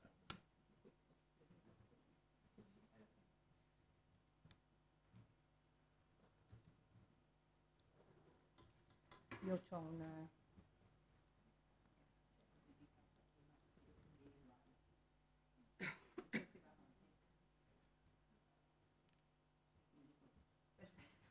Grazie mille. Buongiorno a tutti. Ringrazio subito per l'opportunità di poter intervenire a questo convegno, che per me è stata però anche un'importante occasione di riflessione sul lavoro e sulla responsabilità che ciascuno di noi medici ha nei confronti del paziente e della città in cui operiamo, intesa come tessuto sociale. L'ospedale Santi Giovanni e Paolo, l'ospedale civile, anzi per l'esattezza è il civile come familiarmente lo chiamano i veneziani, è parte integrante ed imprescindibile di Venezia. Lo dimostra la sua storia, lunga 2 secoli, che quest'anno stiamo celebrando anche con questo convegno.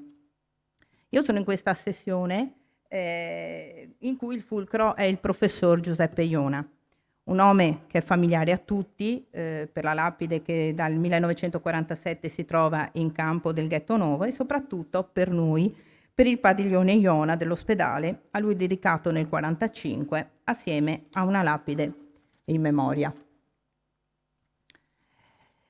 Sulla facciata del padiglione Iona leggiamo il messaggio della lapide che ricorda come, col supremo sacrificio di sé, questo medico abbia affermato i diritti insopprimibili dell'umana coscienza in quei tempi tristi di violenze e di arbitrio. Perché la figura di Giuseppe Iona, mi sono chiesta, medico e uomo, è così attuale e porta noi tutti a riflettere e a porci delle domande? Chiaramente chi mi ha preceduto abbia rappresentato una fotografia delle qualità umane e professionali di Giuseppe Iona, che resta una delle figure più eminenti della storia della medicina italiana. Un uomo di statura morale ed etica superiore, allora come oggi. Un clinico di grande livello, capace di immaginare, ma anche di attuare progetti innovativi anche nella direzione del reparto di anatomia patologica e di medicina dell'ospedale. Ma cosa insegna alla mia generazione, alle generazioni, anche alle nuove generazioni di medici? Innanzitutto, col suo comportamento, col suo esempio, insegna che un medico deve mettersi, secondo me, al servizio del prossimo e avere come principale scopo la cura dell'uomo che soffre. Mi ricorda che il paziente deve essere sempre curato in scienza e coscienza, ovviamente, che tutte le nostre conoscenze devono essere utilizzate per prestare le migliori cure e che pur perseguendo lo scopo di trovare sempre nuove soluzioni scientifiche, attraverso la ricerca e l'innovazione della medicina, davanti io ho sempre l'uomo e la sua dignità. Quindi attraverso le sue opere e il suo esempio mi insegna ad affrontare le vicende della vita, direi con, permettetemi il termine, con la schiena dritta, svolgendo la professione medica, sì, come una missione, ma anche con coraggio, dedizione, amore e responsabilità etica, senza mai dimenticare di mettere sempre al primo posto la mia umanità e l'amore che ho per il prossimo. Guardando i drammatici eventi che portarono alla Seconda Guerra Mondiale, mi rendo conto di quanto noi siamo fortunati, cioè siamo nati in un'epoca di pace, di democrazia, le nostre scelte di vita anche professionale non subiscono alcun tipo di imposizione. Tutto è normale, direi quasi scontato. Possiamo studiare, approfondire le materie che maggiormente ci affascinano e in cui meglio possiamo esprimerci. Possiamo vivere la nostra condizione sociale e professionale senza restrizioni di ceto, razza o religione e contando anche sulla tutela costituzionale e giuridica. La nostra generazione, e le generazioni anche dopo la mia ovviamente, è molto lontana da quel periodo di guerra. Quindi celebrare in questa occasione del bicentenario dell'ospedale di Venezia la figura imponente di Giuseppe Iona, inserita nel contesto sociale di quel periodo storico, è doveroso perché, come si dice sempre, una società senza memoria è una società senza futuro.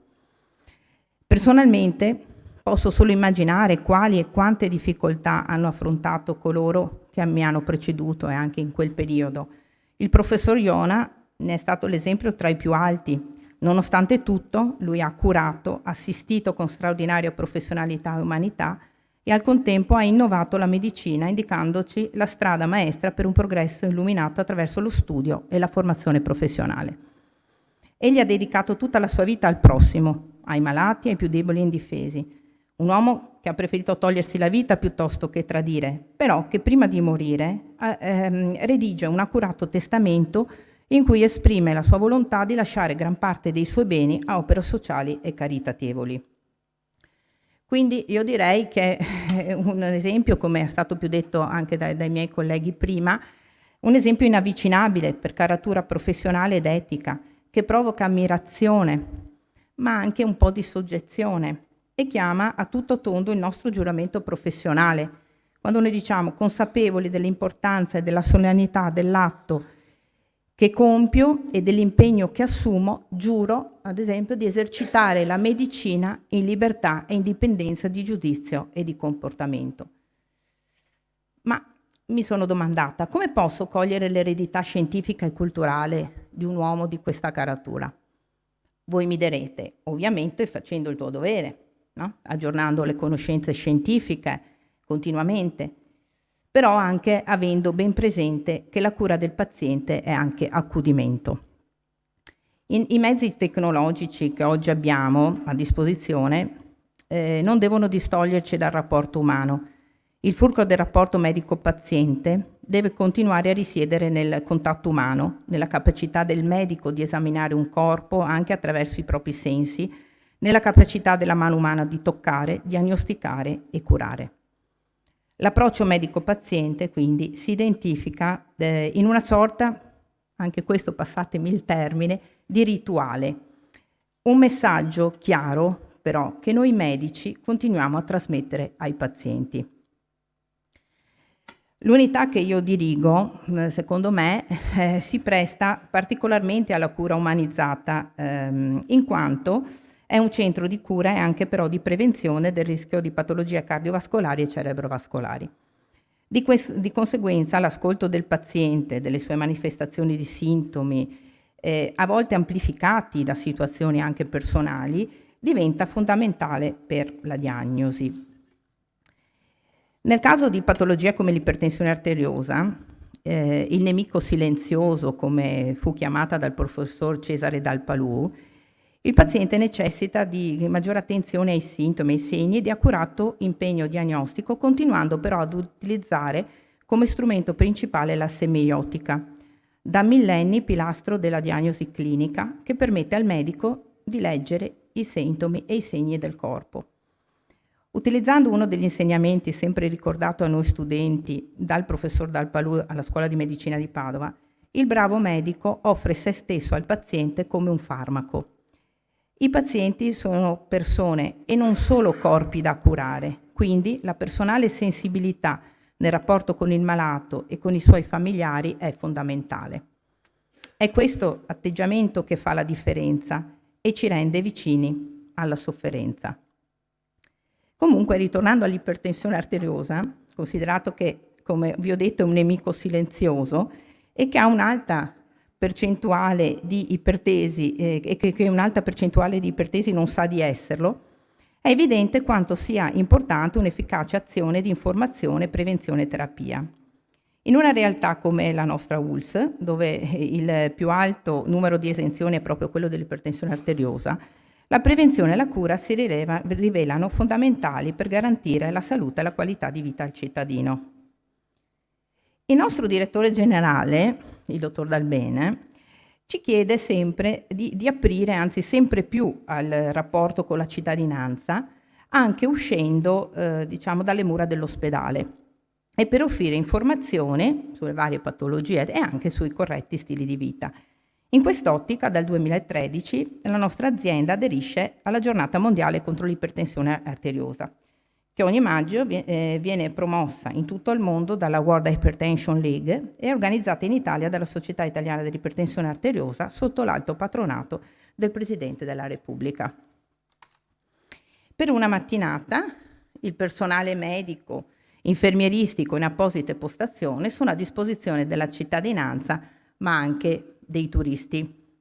Ogni anno rileviamo circa 400 misurazioni pressorie, vi faccio una carrellata di foto così, si compilano dei questionari, ma soprattutto si danno informazioni e indicazioni anche sul centro del nostro ospedale e anche su come prevenire e curare il rischio di queste importanti patologie sia cardiovascolari che cerebrovascolari.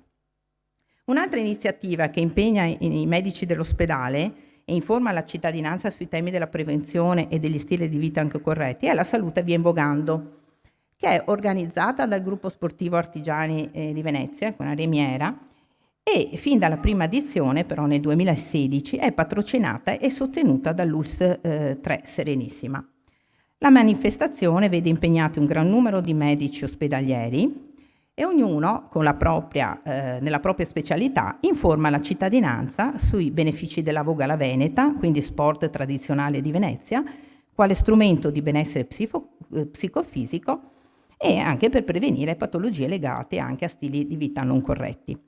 Dato il riscontro cittadino delle precedenti 4 edizioni, il Comune di Venezia quest'anno ci ha chiesto di organizzare, lo scorso 23, questo è il direttore, adesso vi faccio vedere, ecco qua, ci ha chiesto di organizzare il convegno anche nell'ambito del Salone Nautico di Venezia. E anche in questo caso la manifestazione ha avuto decisamente successo, quindi noi siamo molto contenti. Comunque, sull'esempio del professor Iona vorrei concludere con un richiamo al nostro impegno di medici a mantenere prioritaria l'integrità del rapporto medico-paziente, restando sempre aperti all'innovazione scientifica e tecnologica della professione medica. Dati i tempi in cui viviamo e gli strumenti che ci sono offerti dalle moderne procedure informatiche, ci dobbiamo però interrogare su come evitare la spersonalizzazione della professione medica. A mio avviso, la strada maestra è ricordare l'originale scopo dell'essere medico, essere testimone della sofferenza degli altri, dare conforto e offrire cura. Questo rimane il vero privilegio che nobilita la nostra professione, dandoci un valido motivo per sopportare la fatica e il peso delle responsabilità quotidiane che conseguono ad ogni nostra azione. Grazie per l'attenzione. Siamo abbastanza nei tempi. Eventuali domande le facciamo alla fine della sessione. Intanto salutiamo il professor Plebani che ci ha raggiunto, è arrivato anche il nostro direttore generale, il dottor Tessarin, e assieme a loro tre poi trarranno le conclusioni di questa giornata e mezza di lavori. Il relatore di indirizzo di questa parte di sessione è il dottor Andrea Cozza, giovane storico della medicina dell'Università di Padova, che ci introdurrà rispetto ad alcune figure che hanno in comune probabilmente, come dire, un approccio tecnico-tecnologico, ma c'è molto altro e lo sentiremo da lui. Allora, buonasera a tutti, un particolare ringraziamento al dottor Po e al professor Porro che hanno deciso di investire su un giovane, come si dice, di primo pelo. Spero sia un investimento oculato. Non so come farò a parlare dopo la relazione della dottoressa, ma spero comunque di dare dei concetti su fatti, persone, esperienze della storia della medicina. In accordo con il dottor Po, mi sono permesso di prendermi una licenza poetica, perché ieri mi hanno particolarmente colpito 3 termini usati da un relatore molto più illustre di me, che rifletteva un po' su quella che è l'evoluzione culturale delle persone che hanno fatto la medicina a Venezia. E sono stati usati questi 3 termini: cultura, esperienza e sensibilità. Ecco, io trovo che questi 3 termini si possono ben applicare, rispecchino in toto la figura di Umberto Saraval, di cui tenterò di descrivervi gli aspetti salienti sia della figura come medico sia del professore in quanto uomo. Ecco, nasce a Trieste ed è allievo interno proprio di quella scuola che stamattina è stata ampiamente illustrata. Una scuola che ha formato, oltre all'Università di Padova, i futuri medici che si affacciarono nello scenario medico-chirurgico della Venezia di primo Novecento e di metà Novecento. Combatte nella Prima Guerra Mondiale, è ancora studente, fa parte del battaglione ed è ufficiale dei bersaglieri sul Carso. Ricordiamo che in quegli anni concitati della Prima Guerra Mondiale ci fu anche un grandissimo esperimento unico e irripetibile e irripetuto, che è stato quello di aver formato medici in prospettiva di essere mandati al fronte in parallelo a tutti gli studenti del cosiddetto battaglione universitario che andarono a combattere tra il 16, il 17 e il 18. Durante gli eventi bellici viene colpito e viene ferito ad un occhio. Anche in merito a questa lesione decide di svoltare pagina e di cambiare indirizzo per quanto riguarda la sua futura specializzazione.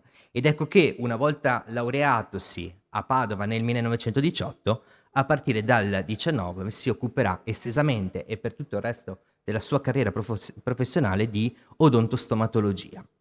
Quindi negli anni 20 viene a frequentare la clinica odontoiatrica di Vienna.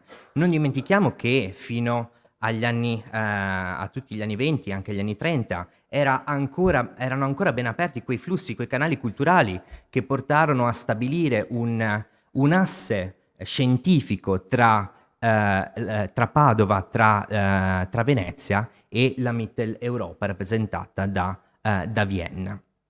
Si forma a questa scuola e completa la sua specializzazione all'Istituto Bolognese di Malattie della Bocca, dove diviene anche specialista in odontoiatria e protesi dentaria. Ricordiamo che all'epoca il conseguimento della specializzazione medica non era del tutto organizzato da un punto di vista burocratico e che per molto tempo l'indirizzo specialistico era appannaggio della volontà del singolo medico, che decideva di approfondire gli studi in un campo piuttosto che in un altro, fino a quando poi proprio in quegli anni le università non decisero di combinare le specializzazioni in quanto tali, che poi vennero armonizzate da decreti legislativi a partire dagli anni 20 e 30 fino ad arrivare alle oderne armonizzazioni legislative.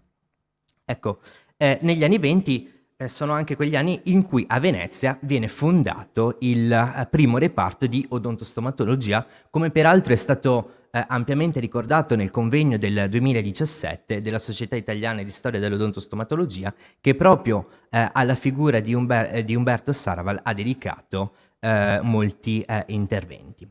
Nel 1926 è direttore incaricato di un ambulatorio odontoiatrico e nel 29 fu primario stomatologo dell'ospedale di Venezia. Ovviamente consegue anche la libera docenza in odontoiatria e protesi dentaria, quindi parallelamente all'attività clinica ospedaliera ha anche la possibilità di fare l'attività accademica. Tra il 29 e il 38 è direttore del giornale medico dell'ospedale di Venezia e nel 1949 fu direttore della rivista italiana di stomatologia. La rivista italiana di stomatologia è sicuramente una delle riviste più importanti nel campo odontoiatrico e odontostomatologico, in quanto rappresenta uno dei contenitori culturali più all'avanguardia per gli anni 50. Non dimentichiamo ad esempio che importantissimi studi di implantologia endoossea sono stati pubblicati proprio sulle pagine della RIS, della rivista italiana di stomatologia, ad opera del dottor Formigini e dello stesso Saraval. In particolare ricordiamo anche che le sue pagine hanno ospitato l'atto di fondazione dell'ANDI, cioè dell'Associazione Nazionale Dentisti Italiani, che nel 1947 prende vita e ha come organo ufficiale della propria espressione culturale e scientifica proprio la rivista diretta da Saraval. È autore e coautore di numerosissimi interventi a numerosi convegni e congressi nazionali e internazionali che ne contribuiscono a delineare l'altro profilo scientifico che il professore portò avanti. Ecco, nel 1948 pubblica il Manuale di stomatologia e quest'opera è sicuramente un'opera miliare non solo per la storia dell'odontostomatologia, ma anche perché è sottesa di vicende personali particolarmente importanti. Come ben ricordato precedentemente, ci troviamo a ridosso della Seconda Guerra Mondiale, ci troviamo a ridosso della promulgazione delle leggi razziali.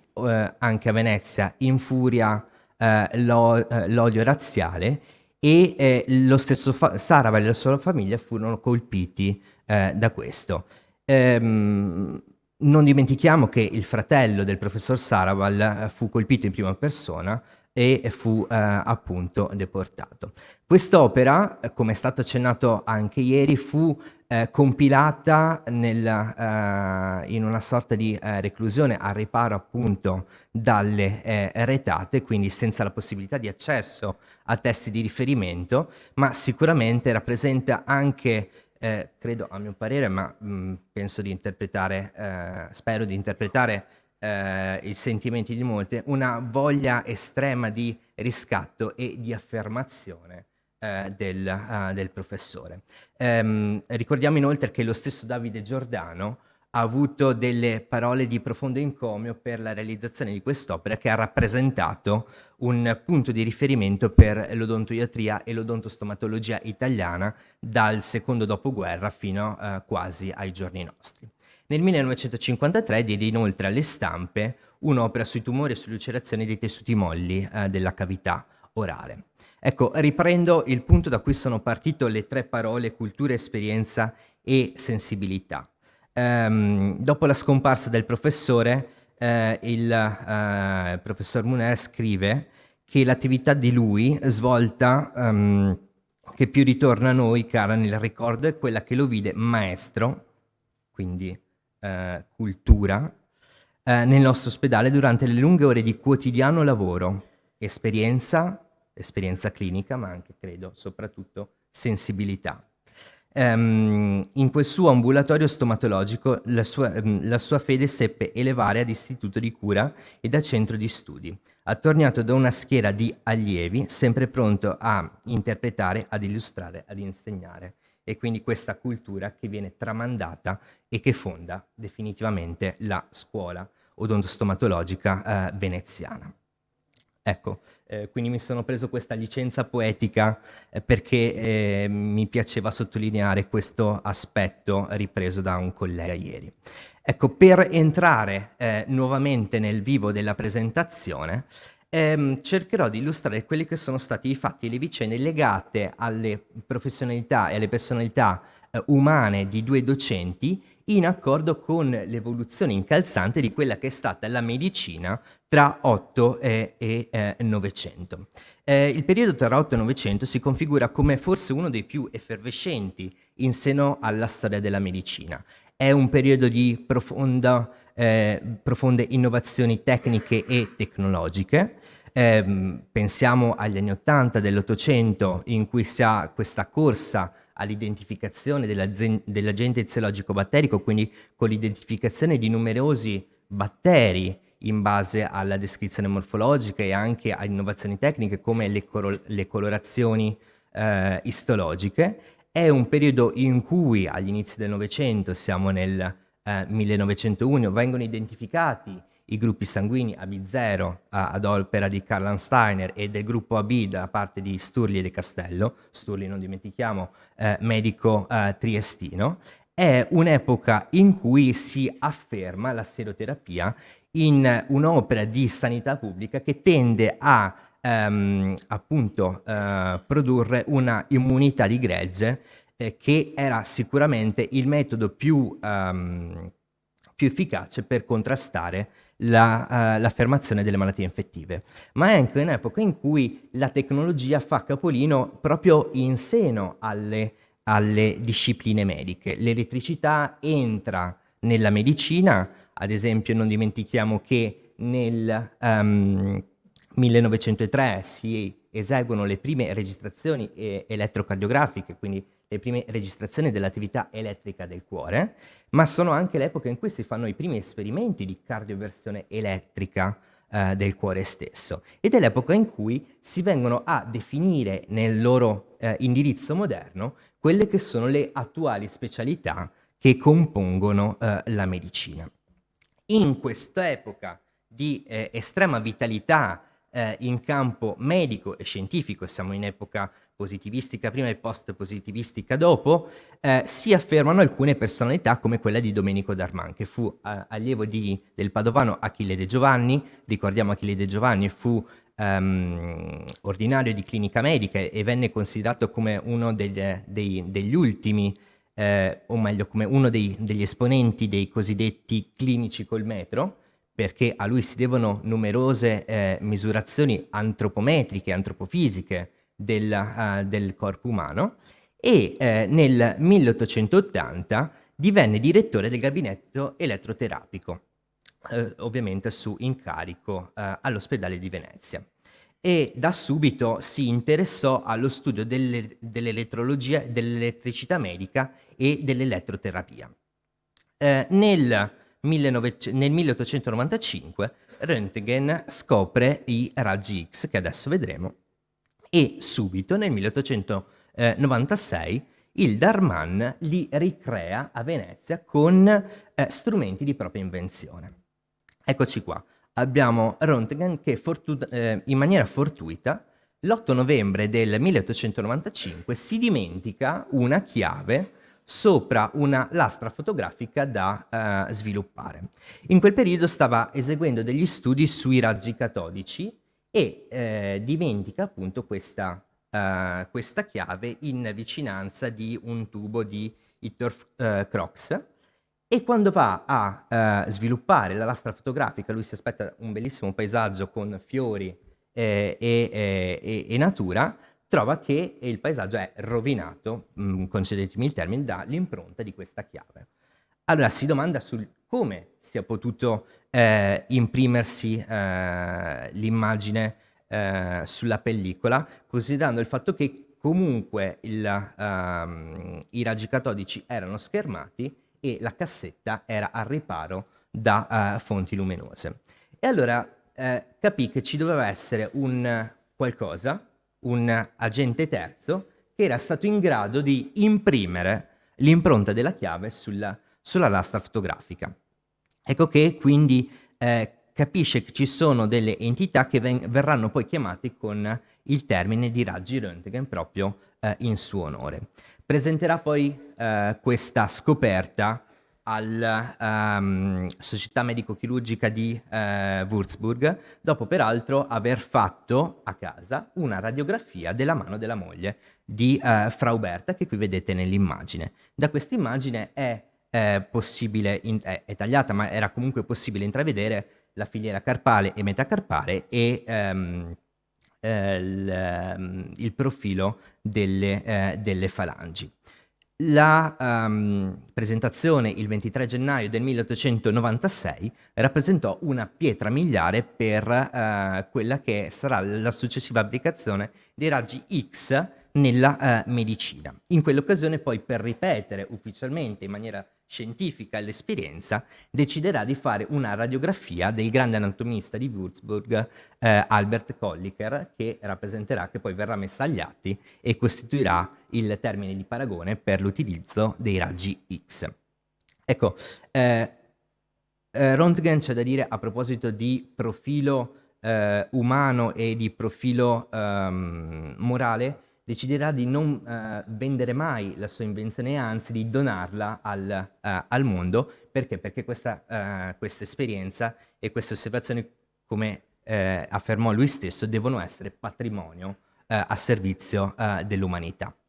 L'applicazione dei raggi X, lui non volle mai dare il proprio nome agli stessi, vennero da subito applicati nella diagnostica medica, soprattutto in campo traumatologico. E ad esempio anche in questo campo l'Italia non si tira indietro, perché gli stessi vengono applicati in occasione della guerra italo-turca del 1896, portando a un netto miglioramento di quella che è la diagnostica in campo traumatologico. Non dimentichiamo inoltre che quasi 20 anni dopo ambulanze radiologiche vennero mandate al fronte per sottoporre i soldati feriti a radiografia e quindi identificare eventuali lesioni all'apparato scheletrico e, non ultimo, trovare corpi estranei quali proiettili e schegge. Ecco, in questo suo interesse verso i nuovi agenti fisici che vennero scoperti, fonda nel 1901 l'Istituto Idroterapico e Radiologico a Lido, che diresse per 10 anni, e nel 1902 fu nominato primario radiologico elettroterapista dell'ospedale di Venezia. Istituì inoltre, sempre in quello stesso anno, l'Istituto di Radiologia Medica fu nominato primario e diede vita all'Istituto di Radiologia Medica e di Elettroterapia dell'ospedale di Venezia. Ecco, in questo caso mi piace anche sottolineare come fosse dotato di abilità tecnica notevole, perché appunto gli apparecchi radiologici furono da lui costruiti in un'epoca in cui sì, la scienza e la tecnica si stava sviluppando, ma a Venezia mancavano ancora alcuni mezzi tecnologici per la realizzazione delle stesse, quindi i vari pezzi dovevano essere comprati, assemblati, e l'elettricità elettrica necessaria per attivarli veniva generata autonomamente e perché non vi era collegamento alla rete, che non esisteva. Tra il 1902 e il 1904 dà anche vita a un reparto fotografico che poi verrà anche supportato e sostenuto dal suo successore Ceresole, e che costituirà un punto di riferimento per la diagnostica differenziale, quindi per confrontare lesioni di varia natura e genere. Si scrive negli anni 30 che questo reparto fotografico operava non solo per il trattamento dei radiogrammi, ma anche per tutta la parte fotografica a scopo scientifico e documentario per tutto l'ospedale.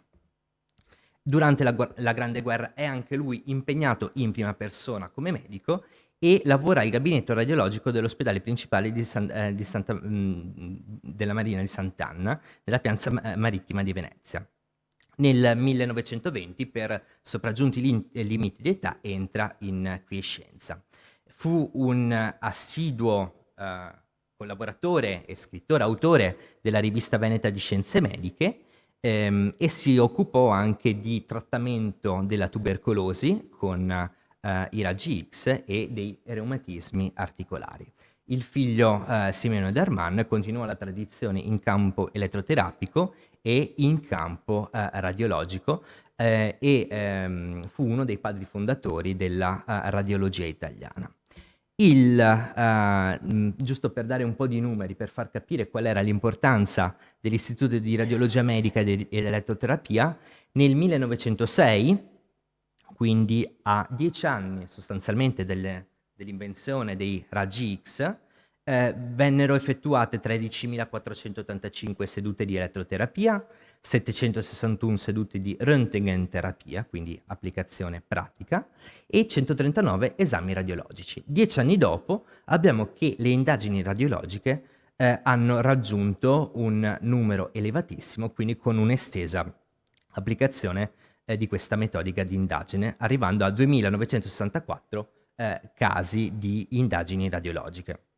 Non dimentichiamo che se noi andiamo a confrontare i manuali di semiotica medica dell'inizio del Novecento con quelli che vennero pubblicati già prima dello scoppio della Prima Guerra Mondiale, la parte di semiotica radiologica entra a tutti gli effetti a far parte del corpus di conoscenze che il medico deve possedere. Quindi non è più pensabile prima della Prima Guerra Mondiale di conoscere, di identificare una patologia senza averne anche un riscontro radiografico.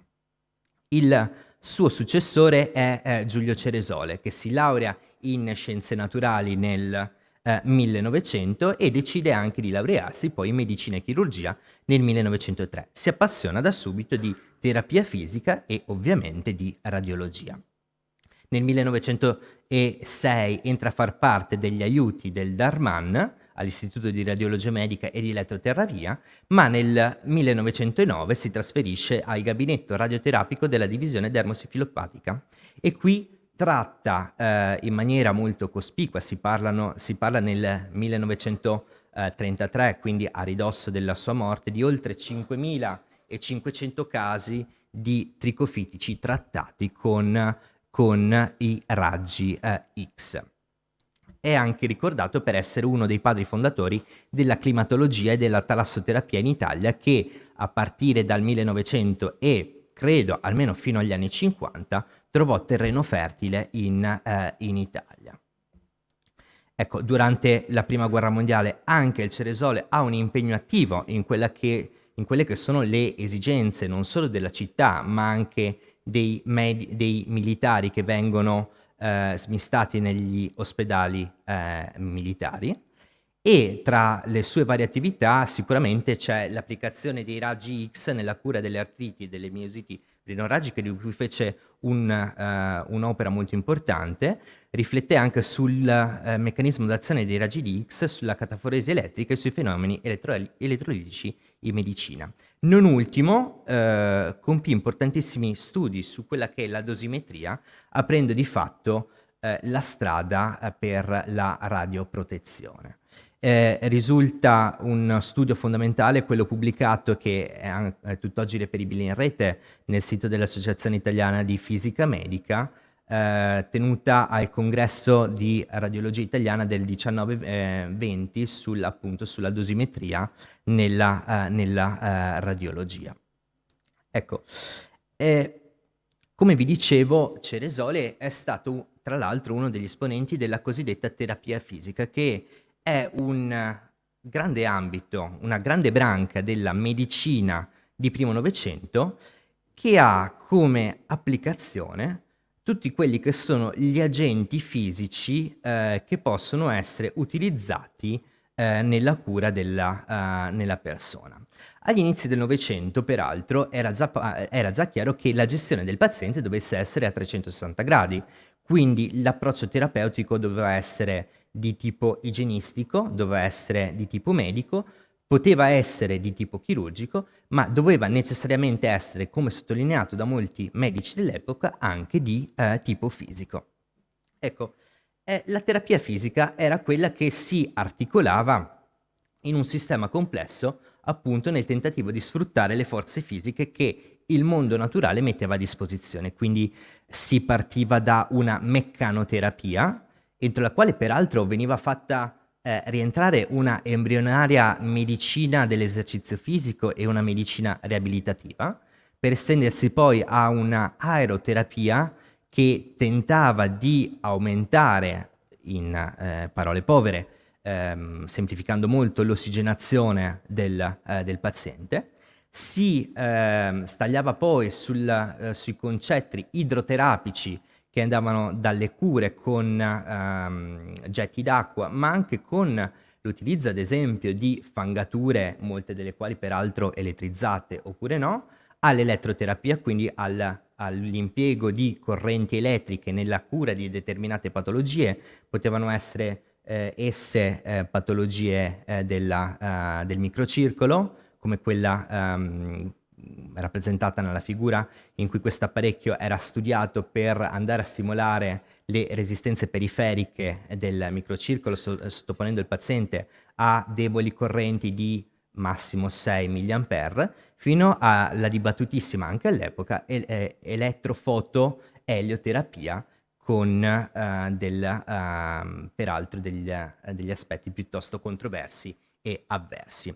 Ecco, per concludere, quella di inizio Novecento è sicuramente una medicina che si indirizza verso le branche specialistiche e che sfrutta sicuramente di tutto nella gestione terapeutica del paziente, ma è anche, a mio parere, potremmo dire una sorta di mette in campo una sorta di olismo terapeutico, pur all'interno di una nascente specializzazione, che non perde mai di vista però il concetto della persona a cui si riferisce. Sono del 1914 e cito a memoria: il medico non debba mai dimenticare che dietro a una malattia esiste una persona a cui è stata fatta diagnosi.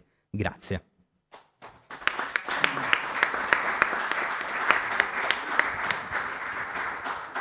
Grazie Andrea per la tua dotta relazione che dà molti spunti, però la discussione credo che sarà alla fine. Ecco, adesso passiamo in accordo proprio con la presentazione del dottor Cozza. C'è la presentazione del dottor Paolo Sartori, responsabile dell'unità operativa di radiologia. Grazie.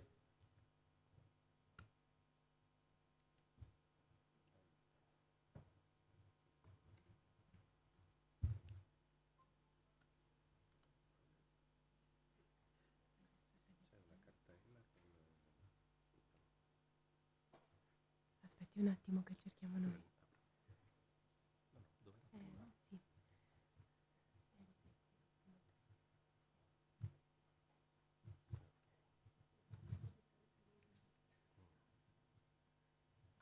Me l'ha già rubata a te.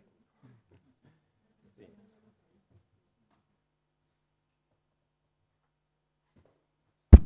Bene, buonasera a tutti, ringrazio gli organizzatori, in particolare il dottor Po, per avermi chiamato qui quest'oggi per questo commento. Innanzitutto mi complimento con il professor Cozza per la bellissima relazione sui padri della radiologia, perché come abbiamo visto dalle sue immagini, e qui rivediamo la mano di Fra Uberta, giustamente Röntgen ha detto: tesoro, metti tu la mano sotto i raggi che non si sa bene che cosa siano, quindi facciamo la radiografia prima a te.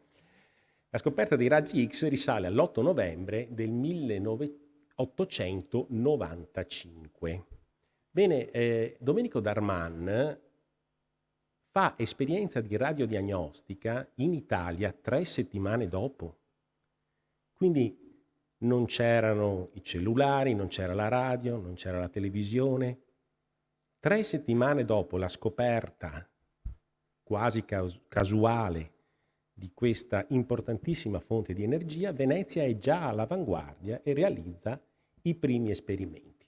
A dire la verità c'è un po' una diatriba su chi sia stato il primo radiologo, perché, diciamo pure, purtroppo il primo a pubblicare un lavoro su una radiografia fu il tenente colonnello Alvaro di Napoli, una radiografia eseguita su un soldato che tornava ahimè dalla grave sconfitta della battaglia di Adua con un proiettile in un braccio. Il tempo di esposizione della radiografia fu di 20 secondi, quindi pensate che cos'era in quel periodo la tecnologia. Ma come vedremo poi la diatriba su chi è arrivato prima riguarda addirittura i raggi X e non solo chi li usò per primi in Italia, però io direi che possiamo tranquillamente dire che Venezia fu la prima, anche se non fu la prima a pubblicare. Del ruolo di Ceresole è già stato detto, probabilmente è più un precursore quasi della radioterapia che della radiologia in sé per sé, in forma di diagnostica per immagini, anche se abbiamo visto il suo ruolo importante, ma vediamo anche l'importanza che dà la città già agli inizi del secolo scorso, pensando a un primario di terapia fisica, al primariato di lettoterapia e di radiologia. Questa nuova disciplina che si affaccia e si espande in modo velocissimo. A dire la verità, la diatriba su chi è nato prima riguarda anche i raggi X. Consentitemi una piccola divagazione su questo personaggio veramente geniale che fu Nikola Tesla. Nel 1887, cioè 8 anni prima di Röntgen, Tesla inizia a studiare i raggi X e realizza delle radiografie. Quando Röntgen pubblica 8 anni dopo, Tesla si complimenta con lui e gli manda la radiografia del piede che ancora oggi si può vedere al New Yorker Hotel di New York, dove Tesla viveva. Era una radiografia di qualità eccelsa rispetto alla mano della signora Röntgen. Tanto è vero che Röntgen risponde con lettera autografa e dice: ma è una cosa meravigliosa, come hai fatto a ottenerla? Complimenti.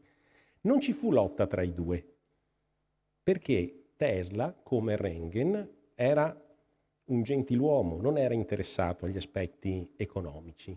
Quindi Tesla non aveva brevettato i raggi X. Quello che gli interessava era la corrente elettrica. Tesla era l'uomo che voleva dare la corrente elettrica gratis a tutti, in America.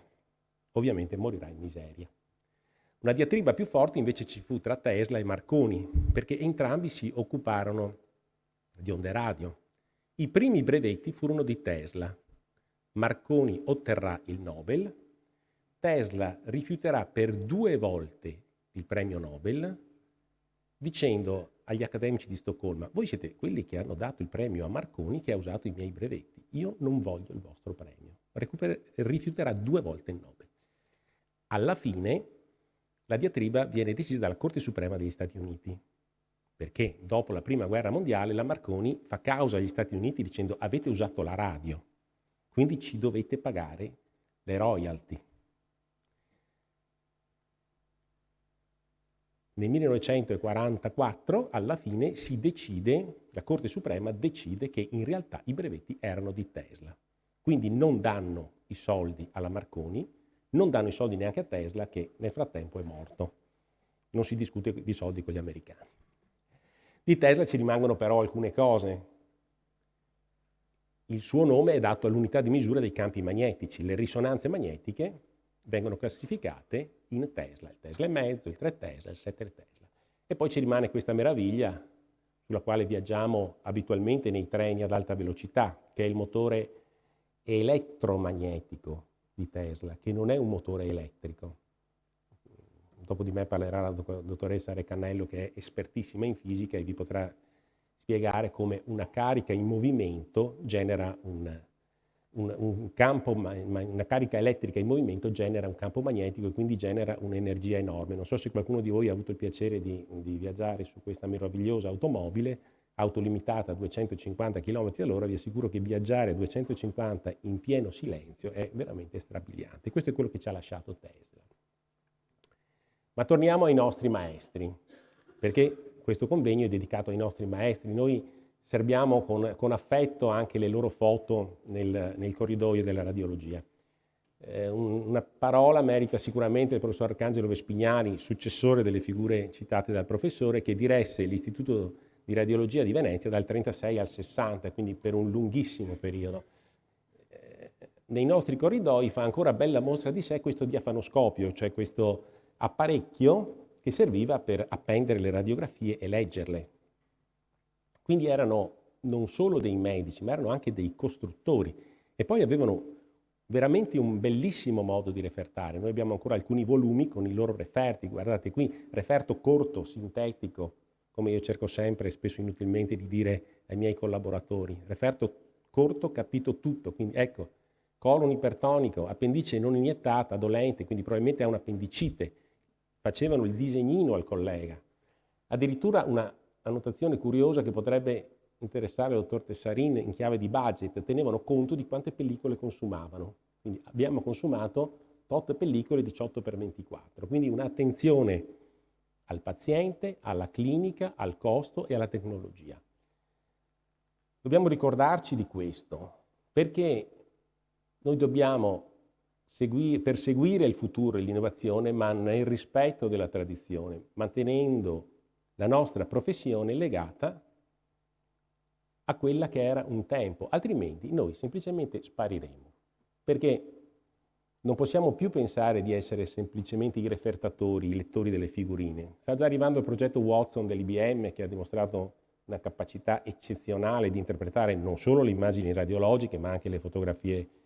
Non c'è il dermatologo, vero? Per fortuna, perché hanno fatto un test di interpretazione di immagini fotografiche alla ricerca di melanomi e il sistema Watson è risultato nettamente superiore a un pool di dermatologi. È chiaro che noi non dobbiamo pensare di essere semplicemente i refertatori, se no saremo sostituiti dalla macchina.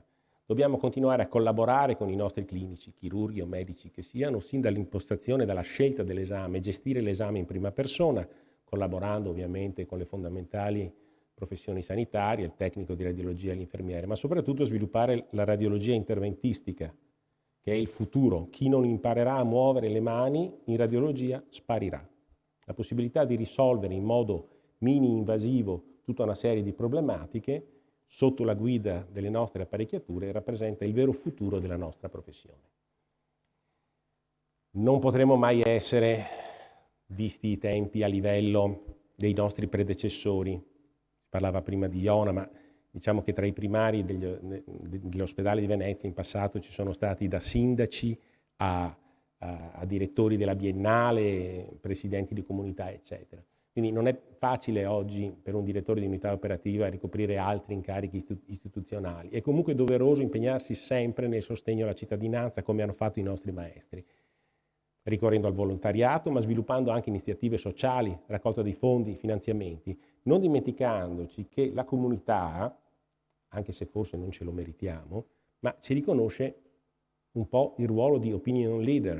In questa città il primario viene chiamato ancora dal popolino il professore. Voglio che mi veda il professore, voglio parlare col professore, probabilmente non ce lo meritiamo, ma questa è la realtà e quindi io credo che dovremmo farci carico di questa responsabilità. Quindi siamo pronti per il futuro. Abbiamo una sede centrale nell'ospedale, abbiamo 2 radiologie di distretto che favoriscono l'attività ambulatoriale, viste le difficoltà di deambulazione in questa città. Abbiamo 2 risonanze, stiamo montando finalmente la seconda TAC, stiamo facendo i lavori per preparare l'installazione, 3 mammografi, 6 sale di radiologia, 5 ecografi, per circa 100.000 esami l'anno, cioè più degli abitanti della città. Questa peraltro è una regola in Italia. In Italia si fanno più o meno 100 milioni di prestazioni di radiologia per 60 milioni di abitanti. E quindi pronti per il futuro senza dimenticare l'insegnamento che ci viene dal passato, cioè quello di essere un radiologo clinico, dal greco klinos, mi inchino verso il paziente, che merita tutta la nostra attenzione e tutto il nostro rispetto. Grazie.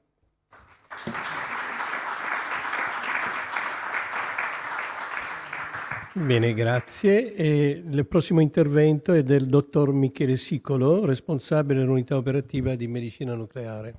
Grazie.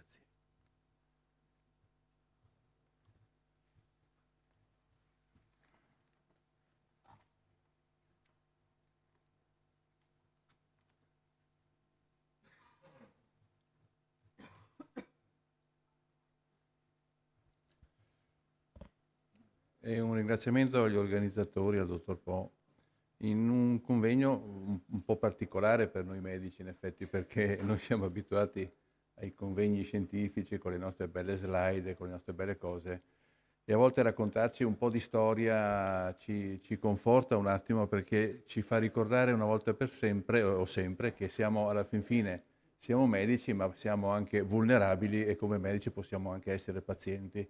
E quindi dobbiamo anche spesso e volentieri porci anche dall'altra parte e vedere poi come ci comportiamo con la popolazione.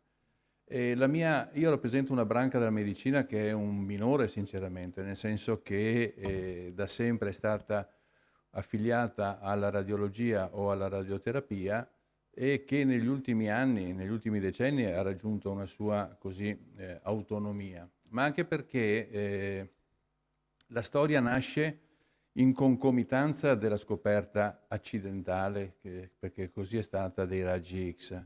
Perché un anno dopo, invece, Becquerel ha scoperto la radioattività.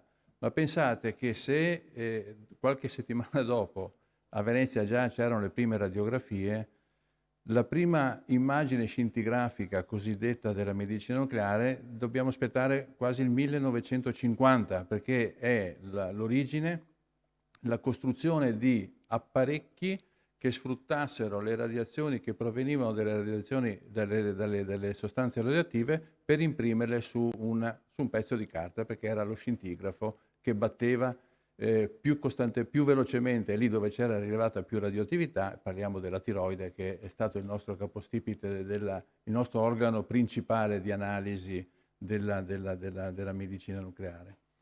Quindi sono trascorsi ben quasi 50 anni dalla scoperta della radioattività per avere appunto queste immagini. Ce ne volle altri 10 anni per un'evoluzione per arrivare a delle macchine più sofisticate che raffigurassero la radioattività nella sua distribuzione nel corpo umano.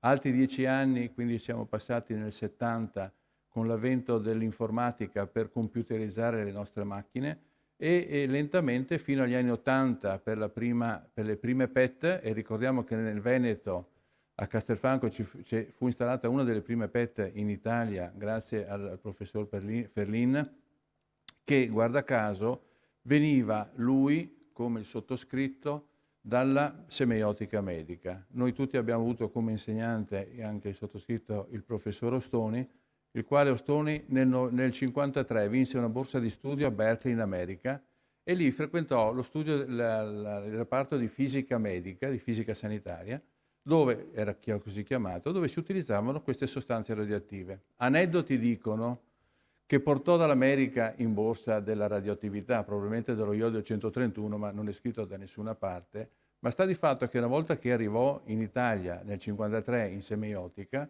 cominciò a formare il primo reparto di medicina nucleare e direi che il Padova, quindi con il professor Ostone, è stato un antesignano della nostra branca, perché da lì nasce questa come si dice, novità di utilizzare la radioattività, quella buona naturalmente, a scopo diagnostico e terapeutico, perché degli anni 40, vi ricordo, l'utilizzo dello iodio radioattivo per quanto riguarda lo studio della fisiologia della tiroide e successivamente anche della terapia con lo iodio radioattivo per quello che riguarda l'ipertiroidismo. Quindi vedete che mi trovo un po' in difficoltà a parlarvi della storia della medicina nucleare, perché nei disegni, non foto, che abbiamo visto degli studi anatomici, eccetera, non c'era nessun medico nucleare ovviamente nei secoli passati. I primi medici nucleari cominciano nel 1950, nel 1960, questa è la vera storia. Pensate che il reparto di medicina nucleare di Venezia nacque nel 61, mi pare, in aggregazione alla radioterapia al professor Buscagni e raggiunse l'autonomia nel 91, quindi l'altro ieri. Quindi è una storia nostra che è abbastanza così breve nel tempo. E quello che facciamo noi con la popolazione è infondere sicurezza nella somministrazione di una sostanza radioattiva, cosa che non accade in altre metodiche, perché il radiologo non somministra niente, è la macchina che somministra la radioattività nel senso delle radiazioni. Noi invece iniettiamo le radiazioni, le iniettiamo nel corpo umano e allora abbiamo sempre questa difficoltà nel rapportarci con la popolazione, con i pazienti, nel dire che sì, è radioattività, emette delle radiazioni che sono ionizzanti, in teoria potrebbero anche far male, anche se nessuno l'ha mai dimostrato alle dosi mediche utilizzate, che può insorgere un tumore per terapie varie. Pensate che ormai la terapia dello iodio, degli ipertiroidismi e del cancro della tiroide ha circa 70 anni e anche se ci sono stati qualche studio che ha dimostrato che poteva indurre il cancro dello stomaco, è stato anche contemporaneamente poi smentito che questo non era niente vero. Quindi è un utilizzo buono, razionale della radioattività. È quello che ci troviamo spesso con la popolazione, con la gente, come medici, e quindi curare, è quello di dire che non bisogna aver paura, non abbiamo paura noi, che siamo fra i professionisti ospedalieri ad essere più sottoposti, fra i più sottoposti alle radiazioni ionizzanti, perché non possiamo difenderci in nessun modo, perché una volta che viene iniettata, il paziente diventa lui stesso sorgente di radioattività e ci irradia contemporaneamente il frumento. Se noi stessi sappiamo che sì, che il rischio c'è, è ovvio, ma tutto sommato non accade mai nulla, non è mai stato dimostrato che poi ci sono degli eventi avversi, il paziente stesso pian pianello si conforta di questo e ovviamente si sottomette alla radiazione. E somministrazione che viene anche fatta anche in bambini neonati. Stamattina l'ultimo bambino aveva pochi mesi, quindi è un utilizzo razionale, intelligente e utile. Riprendo il discorso di prima, non siamo uno dei reparti fondamentali di un ospedale, però sicuramente concorriamo con le nostre metodiche come si dice, a supportare dei livelli diagnostici di un certo tipo. Ultimamente con la PET, sicuramente con la PET-CT abbiamo raggiunto dei livelli di diagnosi altamente importanti. Perché? Perché una cosa fondamentale per quanto riguarda la medicina nucleare è che la radiologia, ecco perché ha avuto questo sviluppo importante, la radiologia era legata solamente ed esclusivamente alle apparecchiature, tanto è vero che le hanno costruite subito, abbiamo visto prima a Venezia subito le hanno costruite, addirittura le hanno distribuite a Trieste in poco tempo. La medicina nucleare invece è fatta anche di apparecchiature, ma soprattutto di sostanze radioattive. Quindi abbiamo un radioattivo che io lo lego a un tracciante, il quale lo inietto nel corpo umano e a seconda del tracciante che io sto utilizzando vado a studiare il cuore, il fegato, il cervello, e i tumori e quant'altro. Ecco perché abbiamo avuto anche questo ritardo nello sviluppo della nostra diagnostica. La PET-TAC è ultima apparecchiatura che in dotazione alla nostra unità, al nostro ospedale, non di Venezia, ma io intendo l'ospedale intesa come azienda, è sicuramente di ultima generazione e ci permette di confrontarci con i colleghi radiologi su diagnostiche, su patologie veramente importanti. Non ultimo, e questa è l'ultima evoluzione, l'evoluzione della medicina nucleare, è quello di utilizzare questi traccianti di cui vi ho detto poco fa, che vengono iniettati nel corpo umano, a scopo diagnostico. Bene, gli ultimi sviluppi che stiamo avendo con l'autorizzazione in commercio, quindi legalizzati, studiati, eccetera, è quello di legare sempre questi stessi traccianti con dei radioattivi che sono dei beta emittenti, si chiamano, cioè dei radioattivi che non imprimono lastre, che non fanno scintillazioni rilevabili da macchine, ma bensì emanano nel tumore soprattutto una dose di radioattiva che ci permette di fare in modo che quel tumore, una volta irradiato nella sua stessa sede, nelle sue stesse cellule, lentamente possa anche morire. Questo si chiama terranostica, vuol dire che io prima faccio un'immagine, vedo dov'è il tumore, poi uso la stessa sostanza con un altro isotopo e questo tumore viene aggredito da questo isotopo con la speranza per tutti noi che ovviamente ne facciamo lo annientiamo. Quindi diciamo siamo una piccola branca della medicina, però anch'io vengo dalla semeiotica, mi sono appassionato a questa diagnostica e a questa metodica, diciamo, della medicina e sinceramente lo rifarei, ecco, sinceramente lo rifarei perché dà molte soddisfazioni. Io qui mi fermo perché, diciamo, ho esemplificato quello che spero che tutti quanti gli uditori qui abbiano compreso l'importanza della mia branca, l'utilizzo della sostanza radioattiva che io definisco buona a scopo diagnostico e terapeutico. Grazie.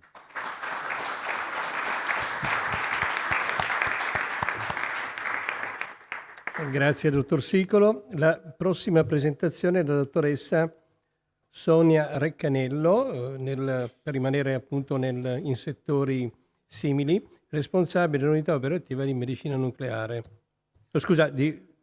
Di fisica nucleare, medica. Vabbè, scusami Sonia.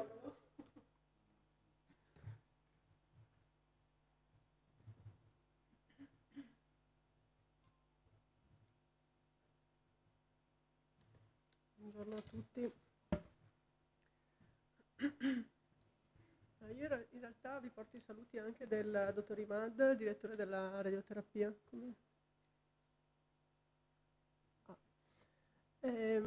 Io dicevo, vi porto i saluti anche del dottor Imad, direttore della radioterapia, che per motivi personali non ha potuto essere qui oggi, ma che mi ha chiesto di rappresentarlo, visto anche la vicinanza delle nostre due discipline.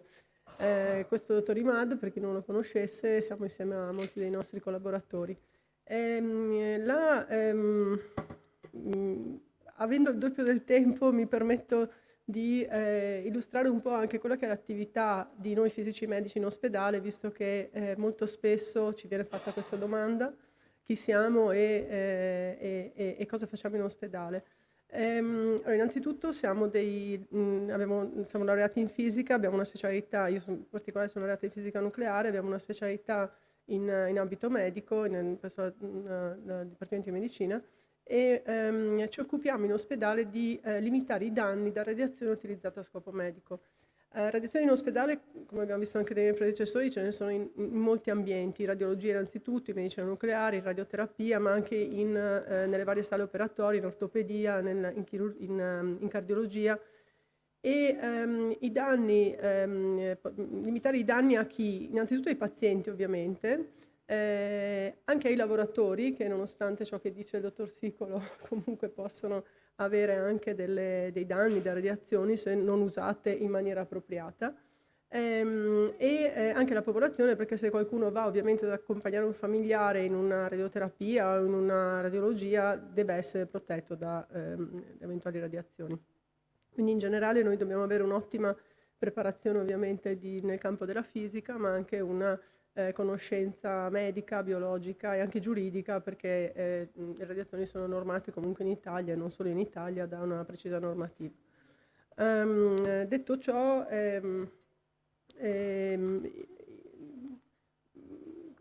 se pensiamo comunque bene, diciamo, la fisica non è così avulsa dalla medicina.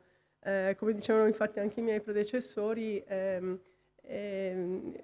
se pensiamo un po' bene, andiamo un po' indietro nel tempo, molte delle scoperte un po' fondamentali che hanno portato proprio anche alla medicina contemporanea sono dovute proprio a dei fisici. Röntgen, che è stato appena citato come scopritore dei raggi X, era un fisico. La scoperta della radioattività è dovuta a fisici, e molto più recentemente anche lo sviluppo della TAC è dovuta a un fisico. Lo sviluppo della risonanza, come citava il dottor Sartori, è anche dovuta ad un fisico. Quindi in qualche modo, insomma, la fisica ha accompagnato la medicina un po' in quello che è la medicina odierna.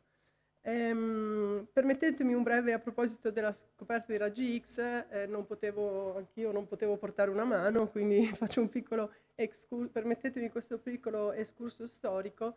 Con la scoperta dei raggi X gli scienziati iniziarono un po' così, si divertivano, iniziarono un po' curiosi di queste radiazioni che non conoscevano, e la radiografia, un po' le foto, le prime foto che erano le attuali radiografie delle varie parti del corpo, iniziarono a essere molto gettonate, insomma, no? E in particolare le foto delle mani diventavano un po' quelle che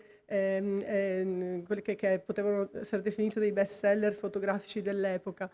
Questa è la prima mano ottenuta in Inghilterra alla fine dell'Ottocento, e dopo un po' iniziarono a notare che le mani frequentemente esposte ai raggi X iniziavano ad avere degli arrossamenti, piccole ferite che non immaginavano, però non ci diedero molto peso, e la terapia con radiazioni ebbe decisamente un boom. Si irradiava qualunque cosa, si irradiavano le adenoidi, per le adenoidi si radiava per i fuochi di Sant'Antonio, per le borsiti, per l'acne, proprio una sorta di panacea.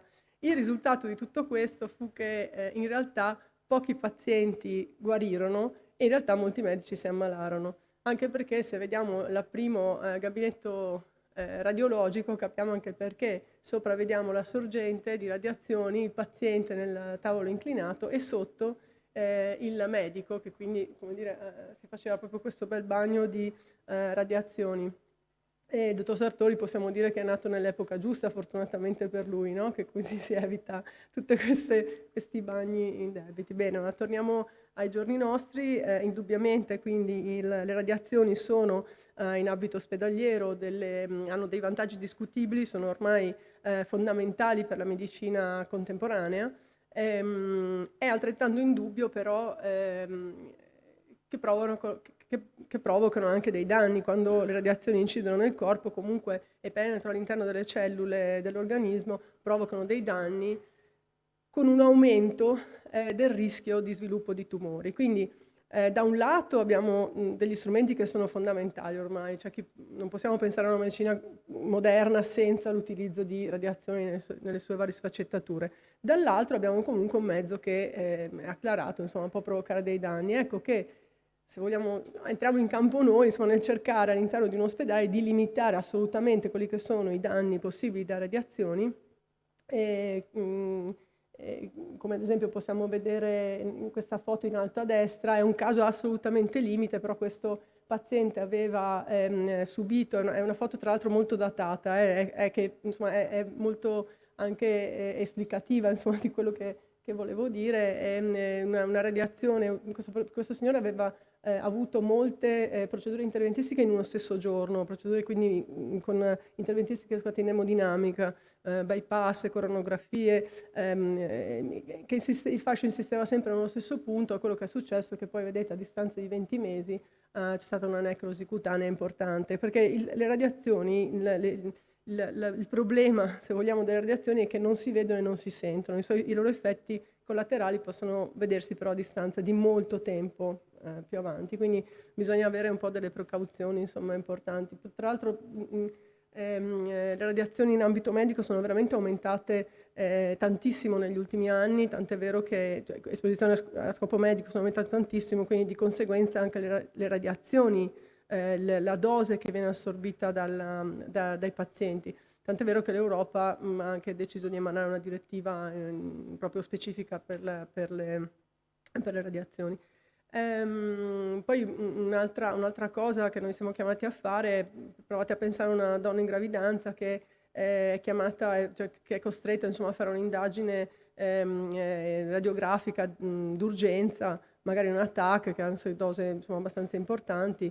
Ovviamente bisogna valutare quella che è la dose che viene presa al feto per capire se è il caso di proseguire o se possono esserci danni al feto, quindi valutazioni di dose al feto. Ma la maggior parte del tempo che noi spendiamo all'interno dell'ospedale lo spendiamo in radioterapia, senz'altro. Radioterapia dove giornalmente siamo chiamati a valutare che il fascio di dose che esce da quelli che i cosiddetti LINAC, gli acceleratori per radioterapia, per effettuare i trattamenti ai pazienti, dobbiamo verificare che il fascio energetico che esce, questa bomba di energia che esce e va sul paziente sia quella corretta.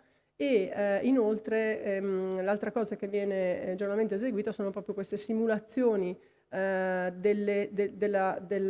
come le radiazioni penetrano all'interno dell'organismo e come c'è tutto il loro studio per cercare di focalizzare queste radiazioni, concentrarle nella massa tumorale, preservando tutti gli organi sani circostanti, perché ad oggi il grosso problema, diciamo, della radioterapia non è quello della copertura del bersaglio tumorale, che una volta era l'obiettivo principe. Insomma, adesso invece il target tumorale, per le energie che ci sono in gioco, non è un problema arrivare a colpirlo con le radiazioni, il problema è garantire che gli organi critici, gli organi sani circostanti siano irradiati il meno possibile per permettere di dare al paziente i minori effetti collaterali e una buona la qualità di vita migliore possibile. I fisici medici, anche i fisici medici non è da molto che lavorano in ambito ospedaliero, c'è una data ben precisa che è il 1953 in cui fanno la loro comparsa in ospedale, che è associata proprio alla nascita del primo istituto tumori con radioterapia ad alte energie a Borgo Valsugana, grazie all'acquisto di una cobaltoterapia che è stata donata da 15 cittadini che firmarono degli atti di impegno per ben 50 milioni di lire dell'epoca. Il 31 ottobre del 53, quindi quasi, ormai siamo a metà ottobre, sono con il 31 ottobre, sono 66 anni in cui è nato questo primo centro di radioterapia ad alte energie in Italia, che era il primo d'Europa. Quindi Borgo Valsugana, questo piccolo paesetto, adesso non so se qualcuno è originario, ma insomma è un piccolo paesetto che è diventato proprio il primo centro radioterapico in Europa. Questi erano le prime valutazioni di come l'energia da questa sorgente si propagavano all'interno dell'organismo. I calcoli erano molto complessi, come vedete l'anatomia era per forza di cose grossolana, venivano disegnate come la dose si distribuiva all'interno dell'organismo su fogli trasparenti in modo da poter valutare l'orientamento del fascio migliore per concentrarlo nella massa tumorale. Le cose sono ad oggi molto diverse. Questo è un modello attuale, insomma, di acceleratore per terapia. Vedete, c'è un fascio di terapia che è quello, cioè da un lato insomma c'è un fascio di terapia che è quello ad altissima energia, sono energie che sono 100 volte superiori rispetto a quelle di diagnostica. Ortogonalmente abbiamo invece quello che è un fascio diagnostico che fa una sorta di TAC e permette di centrare bene la massa tumorale, di vedere se ci sono spostamenti insomma, nell'arco della terapia, e quindi si nota insomma, la differenza ovvia tra quello che era il primo trattamento, dove il centramento era più o meno a vista, a quello invece che è un centramento veramente millimetrico e peraltro se il nostro target, diciamo, dall'attacco si rivela che non diciamo, ha avuto spostamenti rispetto alle prime sedute, arriviamo anche a rifare l'intero trattamento. Per noi invece i calcoli sono ovviamente ad oggi fortunatamente fatti, ci aiutano in questi calcoli dei grossi computer molto potenti che istruiti proprio da noi in una fase iniziale ci permettono di valutare quella che è la distribuzione della dose proprio vedendo l'anatomia del paziente e cercando quindi a maggior ragione di concentrare la maggior parte della dose nel target tumorale preservando appunto gli organi sani circostanti. Come vedete vi ho messo a fianco quello che è un trattamento anche di non tantissimi proprio anni fa.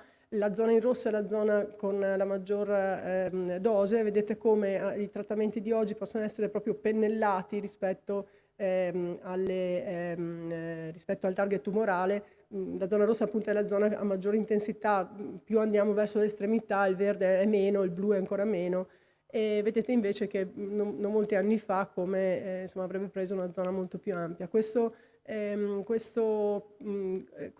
conformità molto elevata è dovuta sia ovviamente alla manualità dell'operatore che realizza, quindi del fisico medico che realizza questo trattamento, ma anche grazie alla elevata tecnologia. Pensate che il fascio di radiazioni che permette di fare questo trattamento così conformato, è un fascio di radiazioni che incide sul paziente e ruota durante la terapia tutto attorno al paziente, ma questo fascio di energia è anche composto, non è uniforme, ma è composto da tutta una serie di fasci a intensità diversa, che tra l'altro si muovono rispetto a ogni non solo ruotano attorno al paziente, ma ruotano attorno all'asse centrale del fascio. Insomma, c'è una tecnologia che è veramente molto complessa ed è per questo che il nostro lavoro non finisce qui nella simulazione del trattamento, ma dobbiamo anche verificare prima dell'inizio della terapia per ogni paziente, verifichiamo che ovviamente quello che è stato simulato corrisponde a quello che effettivamente verrà erogato dall'apparecchiatura,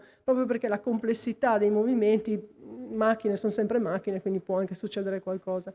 E questa verifica pre-trattamento è resa possibile proprio grazie a strumentazione particolare che simula il corpo umano e che registra le dosi a questo sistema che simula il paziente. Detto ciò, arriviamo un po' alla riflessione che è stata fatta da me, da dottor Imad, relativamente con questo, insomma, questo era diciamo, con questa diapositiva volevo solo dire che il complesso di analisi di questo confronto tra l'erogato e il simulato è complesso, ma ovviamente non volevo entrare nei dettagli. Veniamo appunto alla riflessione che è stata fatta, che ci ha indotto a fare, o meglio il dottor Po, quando ci ha invitati a questo bellissimo convegno molto, molto particolare e molto interessante. Cioè quello che io e il dottor Imad, direttore della radioterapia, potevamo fare nella specificità delle nostre professioni per la città, per questa bellissima città di Venezia. E diciamo che inizialmente quando c'è stato così, quando abbiamo fatto queste riflessioni eravamo molto, molto perplessi, perché innanzitutto perché noi, insomma, nella nostra specialità diciamo, le persone tendono ad allontanarsi, ovviamente non è facile, insomma, no? Ad esempio questa città, questa bellissima associazione degli Amici del Cuore, io penso che cioè, noi potremmo fare l'associazione Nemici del tumore al limite, perché insomma è una disciplina un po' difficile da cui approcciarsi. Inoltre, sì, per essere cittadini impegnati sul serio, credo che bisogna viverla questa città. E noi purtroppo non viviamo in questa città e purtroppo non lavoriamo solo a Venezia. Però devo dire che così più ci pensavamo, più abbiamo detto però è anche, cioè abbiamo a disposizione degli spazi nell'ospedale civile di Venezia che sono veramente unici.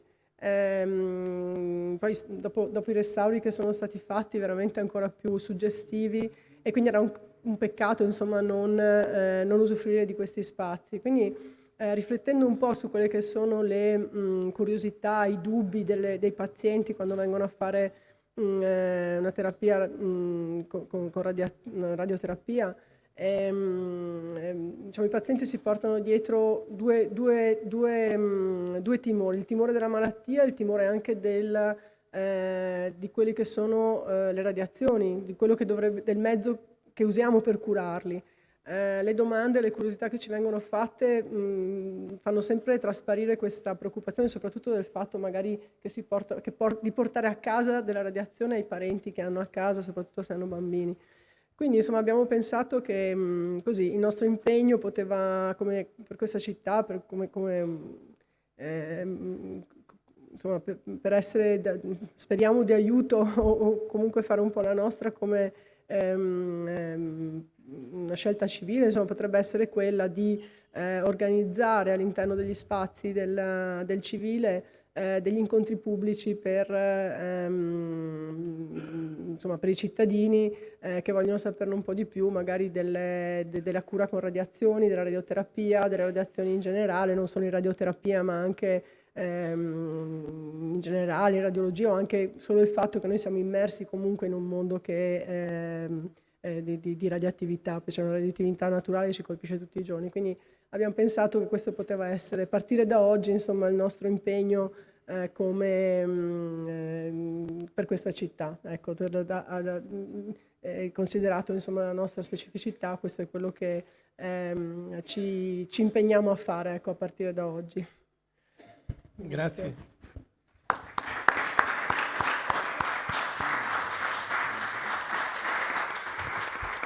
Bene, la prossima presentazione è del dottor Paolo Carraro, che avrà un onere e un onore aggiuntivo, quello di parlare in presenza di una delle eccellenze mondiali nell'ambito della medicina del laboratorio, nonché suo ex direttore. E Paolo, per cortesia, se possiamo un po' contenere i tempi perché siamo in leggero ritardo. Grazie.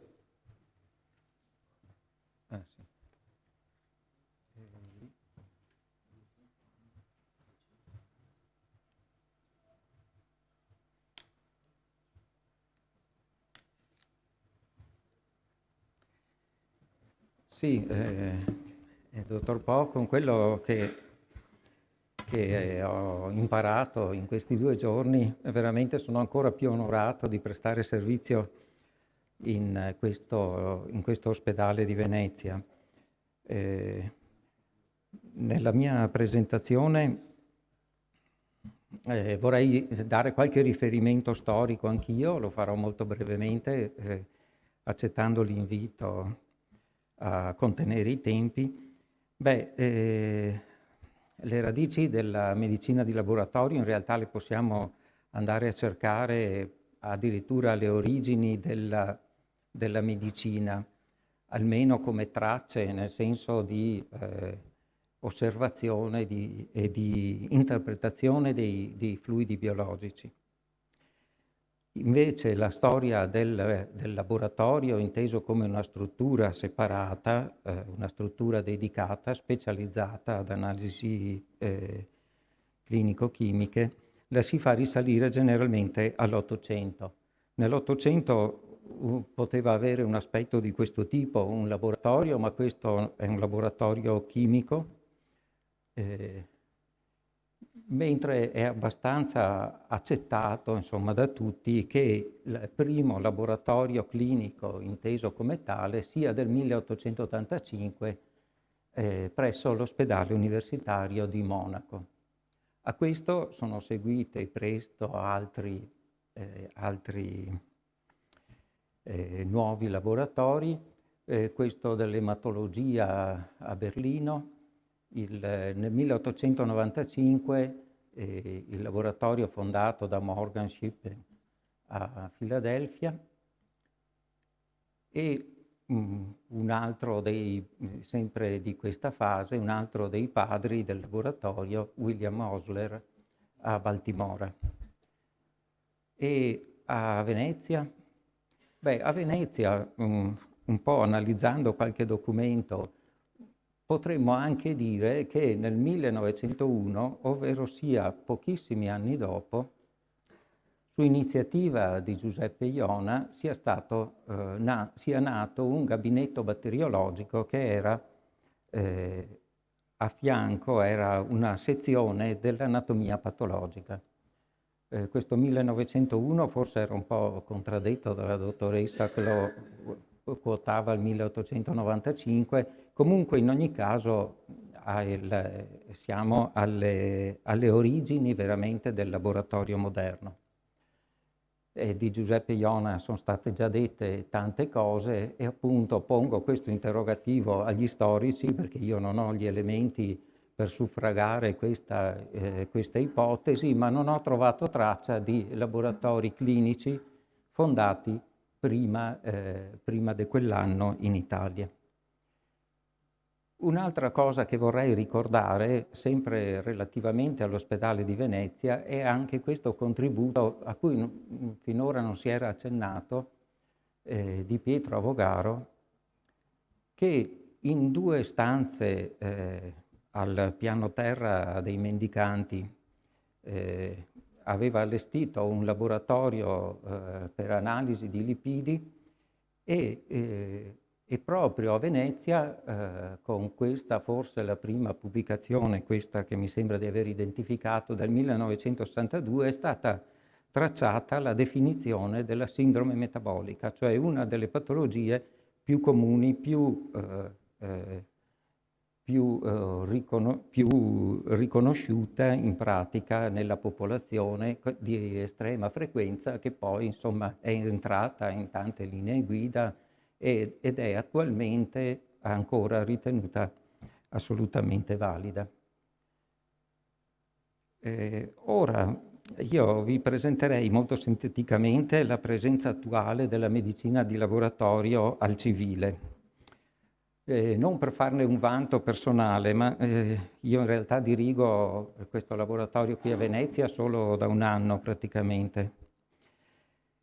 Quindi non ne ho nessun merito, ma penso che valga la pena essere ricordato, anche se molto brevemente, come abbiamo un'interfaccia con gli utenti presso il nostro centro prelievi dell'ospedale, un laboratorio di analisi e di farmacotossicologia in quell'altra sede la biologia molecolare citodiagnostica nell'ultima palazzina ed infine il Centro regionale per i biomarcatori che praticamente non è diretto da me, ma che sicuramente porta avanti la medicina di laboratorio in questo ospedale. Ve li illustro molto velocemente. Il centro prelievi è ampio e molto apprezzato dagli utenti. In realtà è il più frequentato probabilmente nel centro storico. Spesso raggiungiamo quelle 250 utenti.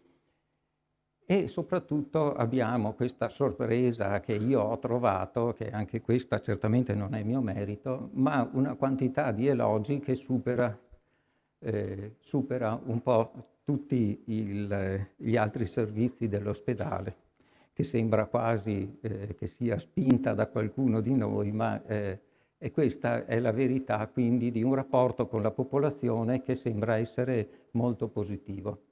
Abbiamo anche qualche reclamo, ma quello non ve lo mostro. Poi il laboratorio di analisi, anche qui ho solo qualche immagine. È un laboratorio che al momento è in una fase di riorganizzazione, per adesso produce tutte queste attività.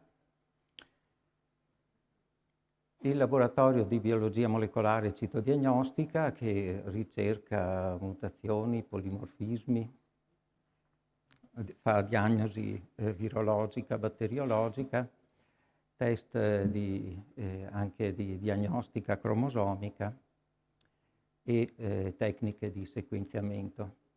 Tra le altre cose, nel 2018 si è potuto anche caratterizzare per la prima volta un doppio genotipo di HCV che non era noto essere presente in Italia, in un tossicodipendente veneziano peraltro.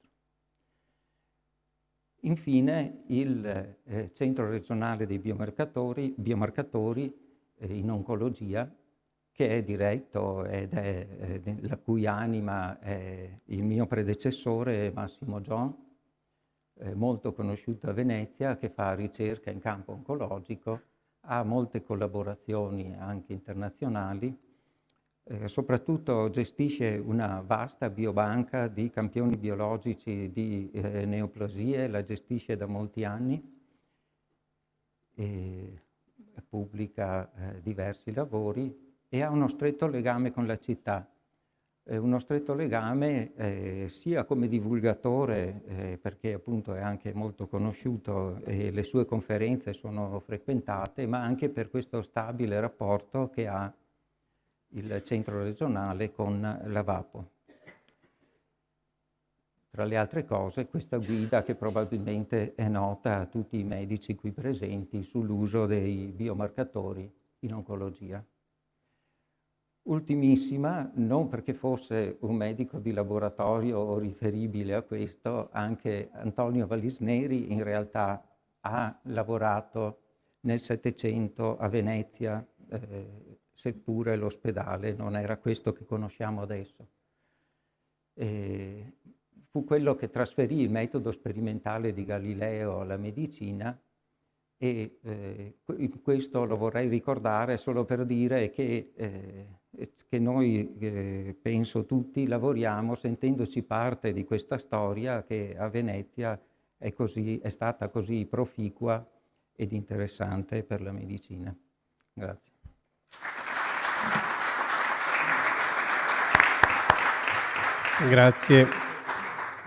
Grazie Paolo. Adesso l'ultima relazione del dottor Michele Franzinelli dell'unità operativa di odontostomatologia.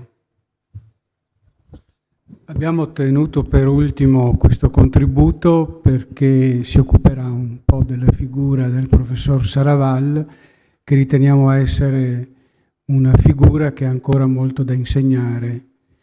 E siamo contenti che oggi pomeriggio qui con noi ci sia anche il figlio del professor Saraval, l'ingegnere Enrico, che è venuto da Milano.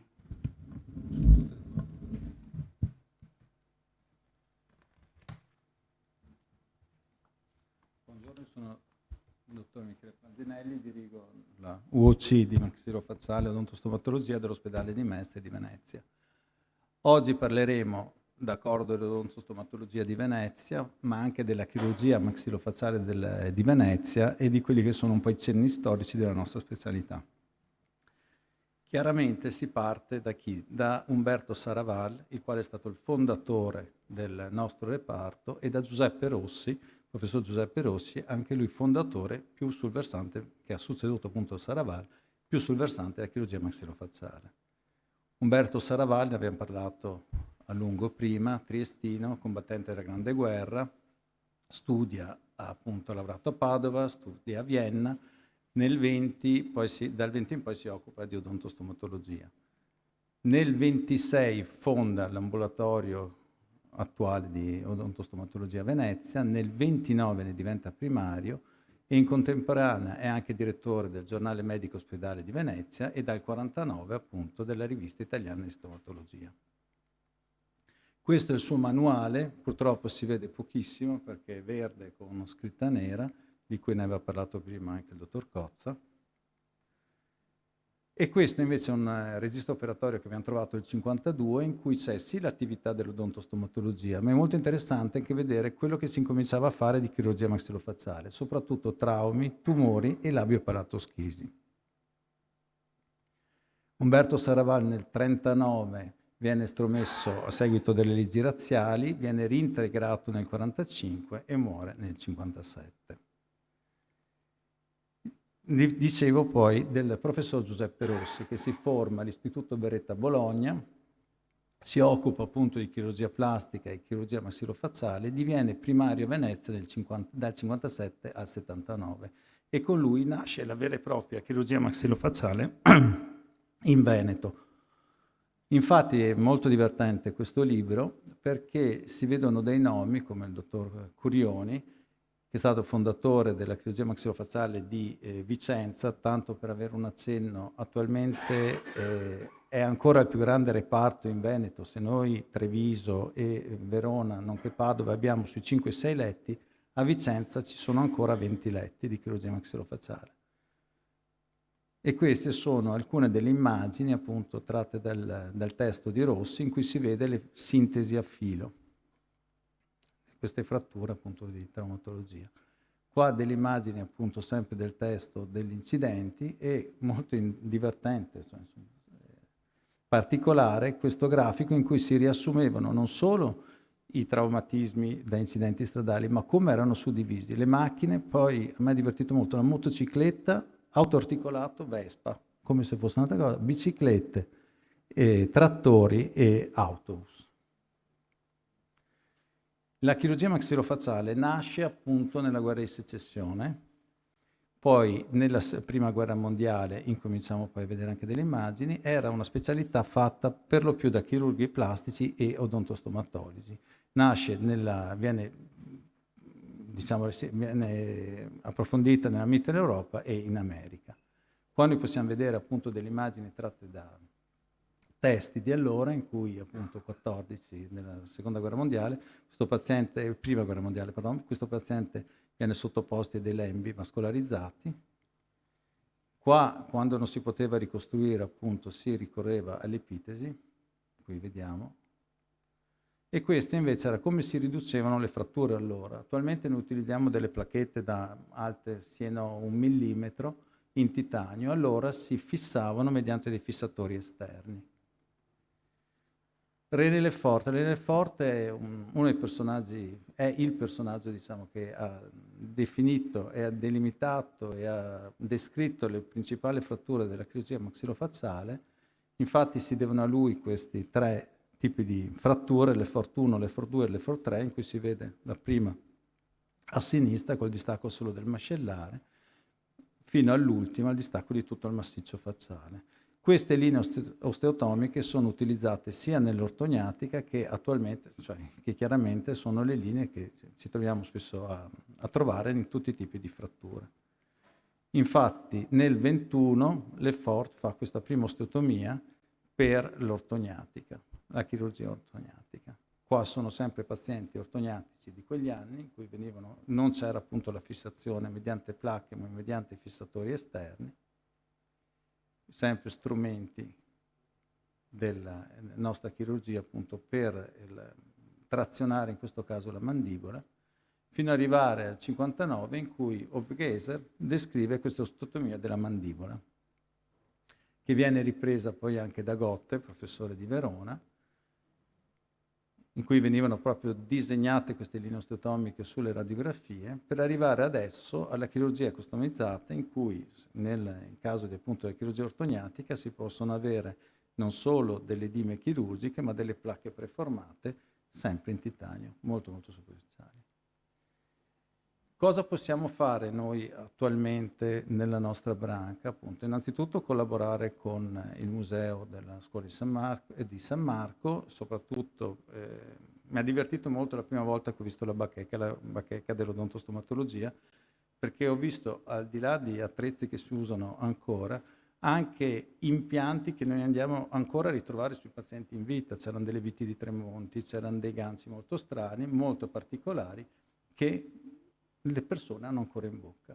E poi, appunto, sia per trasmettere la storicità del nostro operato, magari proporre una borsa di studio con il patrocinio dell'Università di Verona e Padova, proprio intitolato Umberto Saraval, per cercare di mandare avanti il messaggio. Cosa ci si può portare a casa? Appunto, che l'odontostomatologia di Venezia è legata sicuramente e esclusivamente al professor Umberto Saraval. La chirurgia maxillofacciale ha visto l'introduzione appunto col professor Giuseppe Rossi, il quale l'ha portata e l'ha sviluppata a Venezia per poi portarla in tutto il Veneto. A posto. Sono stato nei tempi.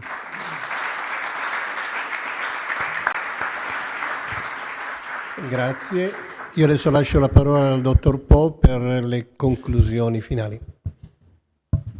Inviterei il professor Plebani, il direttore generale, il dottor Delben e il dottor Tessarin al tavolo. Sì, non è facile sintetizzare quello che abbiamo sentito attraverso circa 20 interventi tra ieri pomeriggio e oggi. Credo che si possa dire in una parola che disponibilità fa rima con identità. Disponibilità dei medici verso la città, identità fortemente sentita dei medici rispetto alla dimensione storica, sociale, culturale. Siamo probabilmente all'inizio di un percorso di riscoperta e su questo credo si possa investire ancora molto.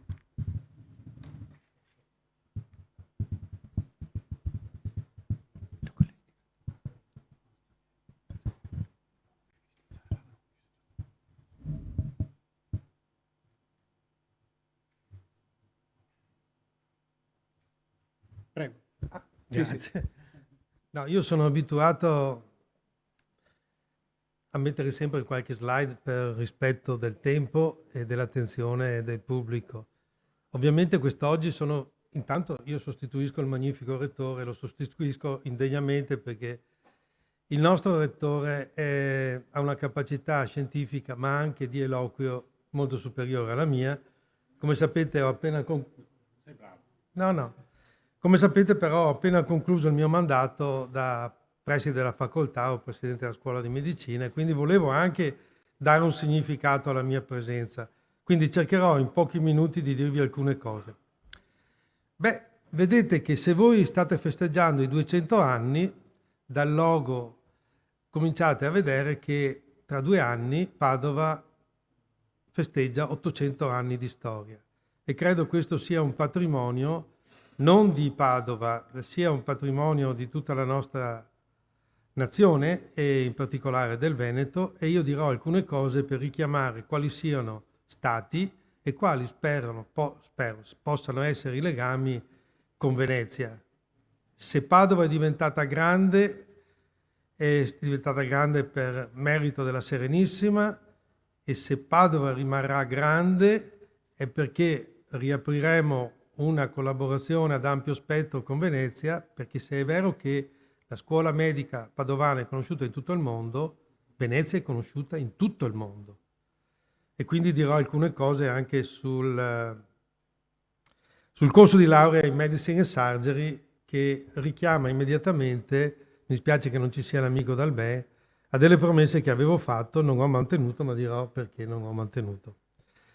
Come vedete, tutti conoscono il motto di Padova, Universa Universis Patavina Libertas, che richiama, come sapete, al fatto che la Serenissima ha permesso di mantenere una libertà di pensiero che ha salvato non solo Galileo, ma molti ricercatori. Ho visto prima anche citati Harvey, piuttosto che Vesalio, piuttosto che tanti altri. Però il primo motto era Libertas Docendi et Ricercandi. E questo motto deve essere impresso nella memoria e nel modo di approcciare la medicina di noi. Ora, io non voglio tediarvi su quali sono i cambiamenti, ma di solito si dice che la missione della scuola di medicina, quindi dell'università, è triplice: l'assistenza, la didattica, la ricerca, per fornire quello che invece a Padova abbiamo chiamato il prodotto globale. Il prodotto globale è sottoposto oggi a una sfida, perché l'assistenza, sempre più ci dicono: ma è vero che la medicina accademica è migliore? Bene, esistono delle evidenze. Ci sono evidenze nella letteratura, evidenze anche solide che ci dicono come gli indicatori di mortalità per le malattie più frequenti sono minori nei centri accademici. E poi esiste il fatto che nei centri accademici ci sono delle specialità, quelle vedete ricordate, in un centro accademico americano, che non sono presenti e non possono essere presenti negli ospedali. Ma oggi la pressione economica, la creazione di reti e l'evoluzione della medicina da curativa a preventiva, per esempio, ci dice che c'è una necessità crescente di dare un accento, di declinare quello che è il problema della continuità delle cure. Con questo non si vuol dire che la medicina accademica deve impossessarsi del territorio, ma che deve avere un'ampia collaborazione con quanto si fa nel territorio e nelle reti, tra cui anche importante è Venezia, questo sì. Secondo, quindi io ho definito questo come la quarta missione, che ci dice come la medicina accademica deve allargare il raggio di attività dall'elevata specializzazione, quindi dalla cura dell'acuto, alla prevenzione e mantenimento del benessere psicofisico, e alla decentralizzazione delle cure finanche a quelle che sono le cure domiciliari. Quindi il collegamento al territorio è imprescindibile. Salto perché nella didattica, la didattica sta cambiando radicalmente. Vedete come ormai si possa imparare anche andando in vaporetto, diremmo, essendo a Venezia, perché gli studenti di medicina oggi hanno un apprendimento che è molto diverso da quello che ho avuto io e da molti colleghi che sono qui presenti. E quindi dobbiamo aggiornarci, però rimane una cosa fondamentale, che nella formazione del medico, il medico deve essere esposto a un ampio raggio di malattie e di popolazione che vanno dalle patologie più comuni alle più rare, e quindi noi non possiamo pensare che solo nei centri accademici venga fatta la formazione del medico. Non so se lo sapete, ma i tirocini pratici sono stati decentralizzati in tutta la regione, anche a Venezia, con grande successo, perché gli studenti tornano molto contenti, perché hanno un rapporto docente-studente che non è più quello che c'è nel Policlinico di Padova, e hanno anche una serie di facilitazioni. Stiamo andando avanti su questo progetto che è molto importante per far capire a tutta la rete sanitaria l'importanza di avere poi la freschezza di questi studenti che dove vanno imparano ma portano anche cultura. Bene, la competenza quindi, non sto qui a insegnarvela, ormai è non un apprendimento ma una modalità di apprendere continuamente lungo tutto l'arco della vita, perché conoscete bene quanto sia obsoleta. E allora veniamo al corso di laurea in lingua veicolare, cioè in inglese, Medicine and Surgery. Perché dopo tanti anni che ne parlavano, questo preside ha avuto la forza e la capacità di metterlo in pratica? Perché io sono un uomo pragmatico. dopo essere entrato 4 volte al Bo ed essermi sentito dire da alcuni prorettori: te meghe è costretto a mandarmi fiore alla Cattolica, al San Raffaele, perché non avete... Ho detto, bisogna farlo. E guardate che all'inizio i nemici più grandi erano all'interno del mondo accademico. La laurea in lingua veicolare nasce per oggettive ragioni che sono mantenere una competizione a livello nazionale e internazionale. Vi ho detto prima alcuni nomi. Il corso di laurea in lingua inglese c'è a Bologna, abbiamo imparato molto da Pavia, abbiamo imparato qualcosina da San Raffaele, dalla Cattolica. Secondo, attrarre studenti dall'estero. Ma voi vi rendete conto che per un'università come Padova il problema demografico, questa decrescita demografica ci porterà tra qualche anno a pensare che non avremo studenti sufficienti a mantenere l'economia di scala di un ateneo. Quindi dobbiamo attrarre studenti dall'estero e non i peggiori, perché già ora da noi vengono studenti, ma vengono quelli che non riescono ad accedere alle università più quotate. Attuare una didattica innovativa. Quando abbiamo cominciato a discutere sul riformulare la didattica, per esempio esponendo già dal primo anno, com'è nel corso di laurea in Medicine e Surgery, gli studenti alla clinica e non rimandando questo agli anni successivi, ci siamo resi conto che se volevamo farlo contemporaneamente per i corsi, 4 corsi in lingua italiana e quello in lingua inglese, avremmo fatto fallimento. Allora abbiamo usato come cavallo di Troia Medicine and Surgery e nei prossimi anni però andremo a cercare di mutare anche la didattica nei corsi in lingua italiana. E poi per creare le premesse, e questo c'è il mio amico Punzi qua che conosce bene, per fare un percorso MD, PhD, cioè dare la possibilità ad alcuni medici di avere un percorso di ricerca, perché altrimenti tra qualche anno la ricerca sarà esclusivamente nelle mani dei biologi. Io voglio molto bene i biologi, ma il mondo medico non può privarsi della capacità di produrre ricerca scientifica. Va bene, sulla ricerca quindi oggi abbiamo grandi problemi che sono anche di aspetto etico, ma non voglio tediarvi su questo. Certamente c'è un continuum che deve essere molto chiaro a chi ci amministra tra il momento della scoperta e del trasferimento al letto del malato, diciamo noi, quella che viene chiamata ricerca traslazionale, sapendo però che se non viene mantenuta la ricerca di base, fra qualche anno anche la ricerca traslazionale verrà meno. Questa è la grande forza dell'università e del mondo accademico, avere insieme la ricerca di base, magari fatta non solo dal mondo medico, ma dalle scienze biologiche, dalla fisica, dalla matematica, eccetera, e portarle poi gradualmente con la ricerca traslazionale alla cura.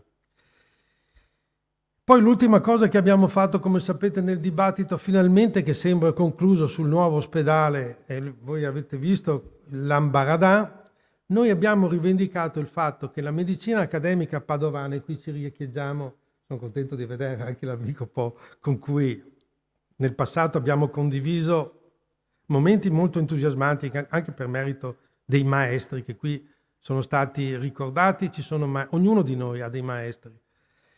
E purtroppo in questo momento il problema è che molti non vogliono ricordare l'importanza delle scuole. Nel momento in cui le scuole, i maestri non sono ricordati, non solo la medicina, ma la scienza verrà meno in Italia. Bene, dicevo questo, che la medicina accademica padovana ha sempre avuto, oggi ha una forte spinta sulla medicina basata sulle prove, sulle nuove tecnologie, i big data, la medicina di precisione, ma ha sempre avuto una grande cultura che è tipica del Veneto, del prendersi cura. Medicina narrativa, la condivisione delle decisioni, shared decision making si dice in inglese, il bisogno di ascolto, il diritto alla privacy, gli aspetti bioetici. E quindi c'è una necessità di questa integrazione.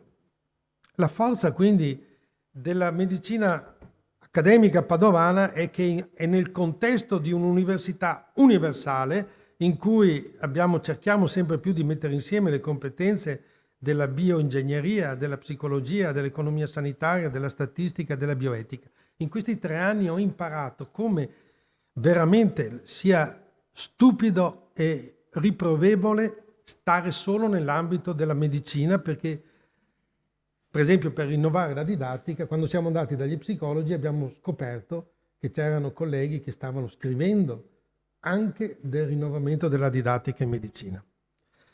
E quindi abbiamo creato questo slogan che è l'Ateneo per un nuovo polo ospedaliero, perché all'interno della creazione del polo ospedaliero non ci vanno solo i medici, ma ci vanno tutte queste discipline che ho cercato di ricordare. Vorrei finirla qui ricordando però, ed è nell'immaginario di tutti, due momenti fondamentali del rapporto Padova-Venezia. La creazione dell'orto botanico. Voi sapete che l'orto dei Semplici è stato voluto dalla Serenissima perché anche a quei tempi, quando si importavano le spezie, ci fregavano. Cioè i prodotti che arrivavano non erano puri. E allora la Serenissima ha detto facciamo, e ha dato i soldi per creare l'orto dei Semplici, per avere le piante officinali che permettessero al mondo della medicina di avere dei prodotti puri. E nella delibera di istituzione dell'orto dei Semplici, sapete come vengono chiamati quelli che avevano dato astensione? Busiari.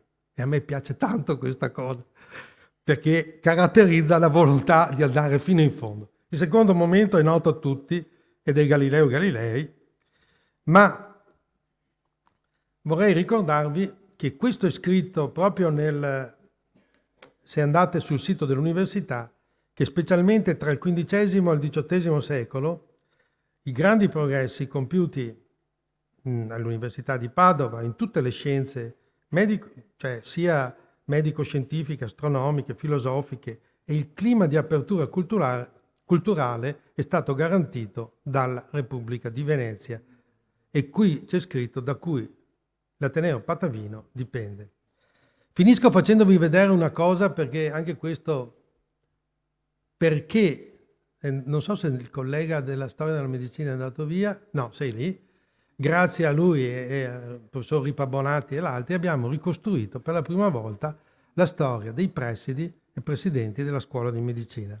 Questo è un mio vanto, non perché l'ho fatto io, l'ho ispirato, ma quando ho visto che il primo preside è stato Vincenzo Pinali, a cui è intitolata la biblioteca dell'Università di Padova, e poi Marzolo, eccetera, De Giovanni, ho capito quanto fosse importante il ricordo di tutte queste persone, come avete fatto voi in queste 2 giornate. Io veramente debbo ringraziare chi le ha pensate, chi le ha organizzate.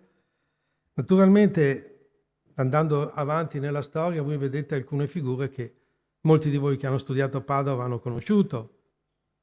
Penso sicuramente dal professor Patrassi a un biochimico come il professor Gregolin, e poi Siliprandi, un internista come il professor Angelo Gatta, il professor Tiengo, un diabetologo della scuola nata dal professor Avogaro e poi Crepaldi, il professor Palù, e gli ultimi 3 che sono non presidi, ma siccome è stata fatta la legge di riforma si definiscono presidenti della scuola di medicina e chirurgia, ahimè. Grazie per l'attenzione.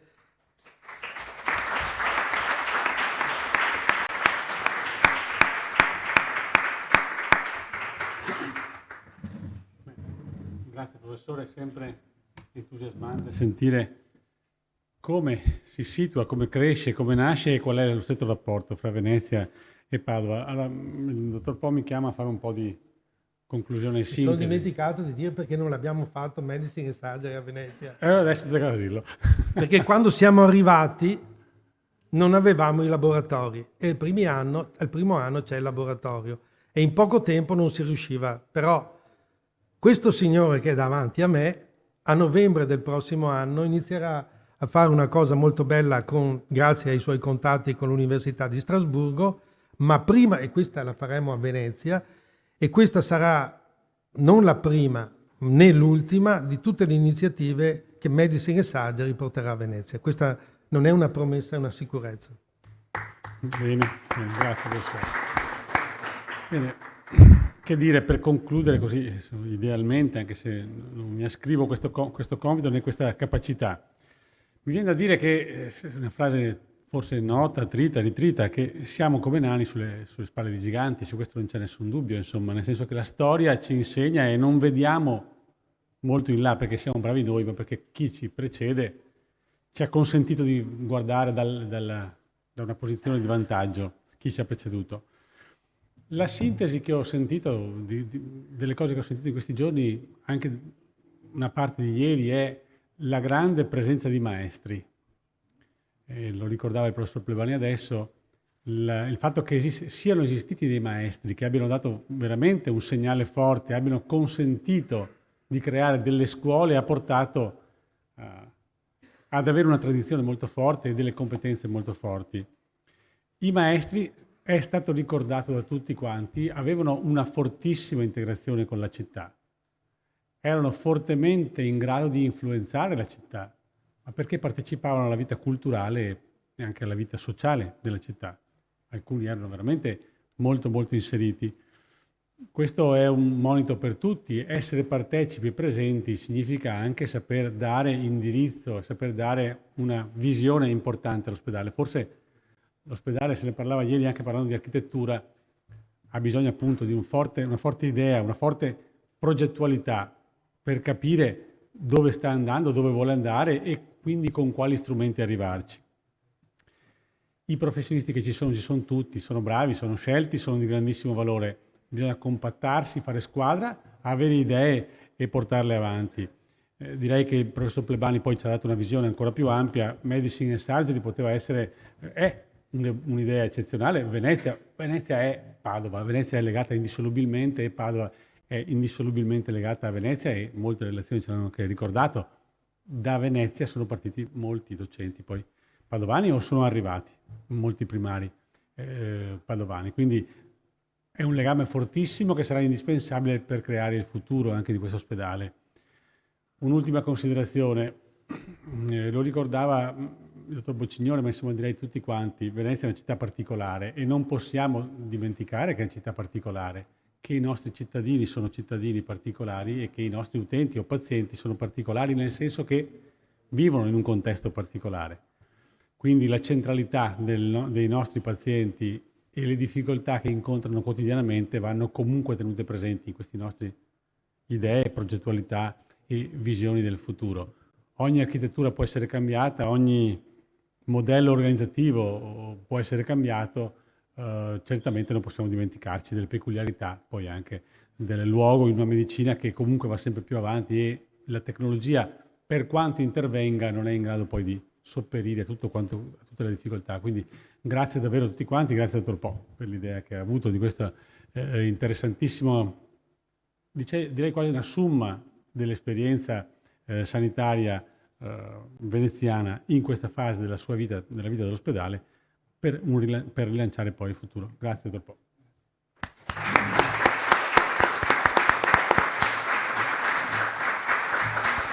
Si astiene.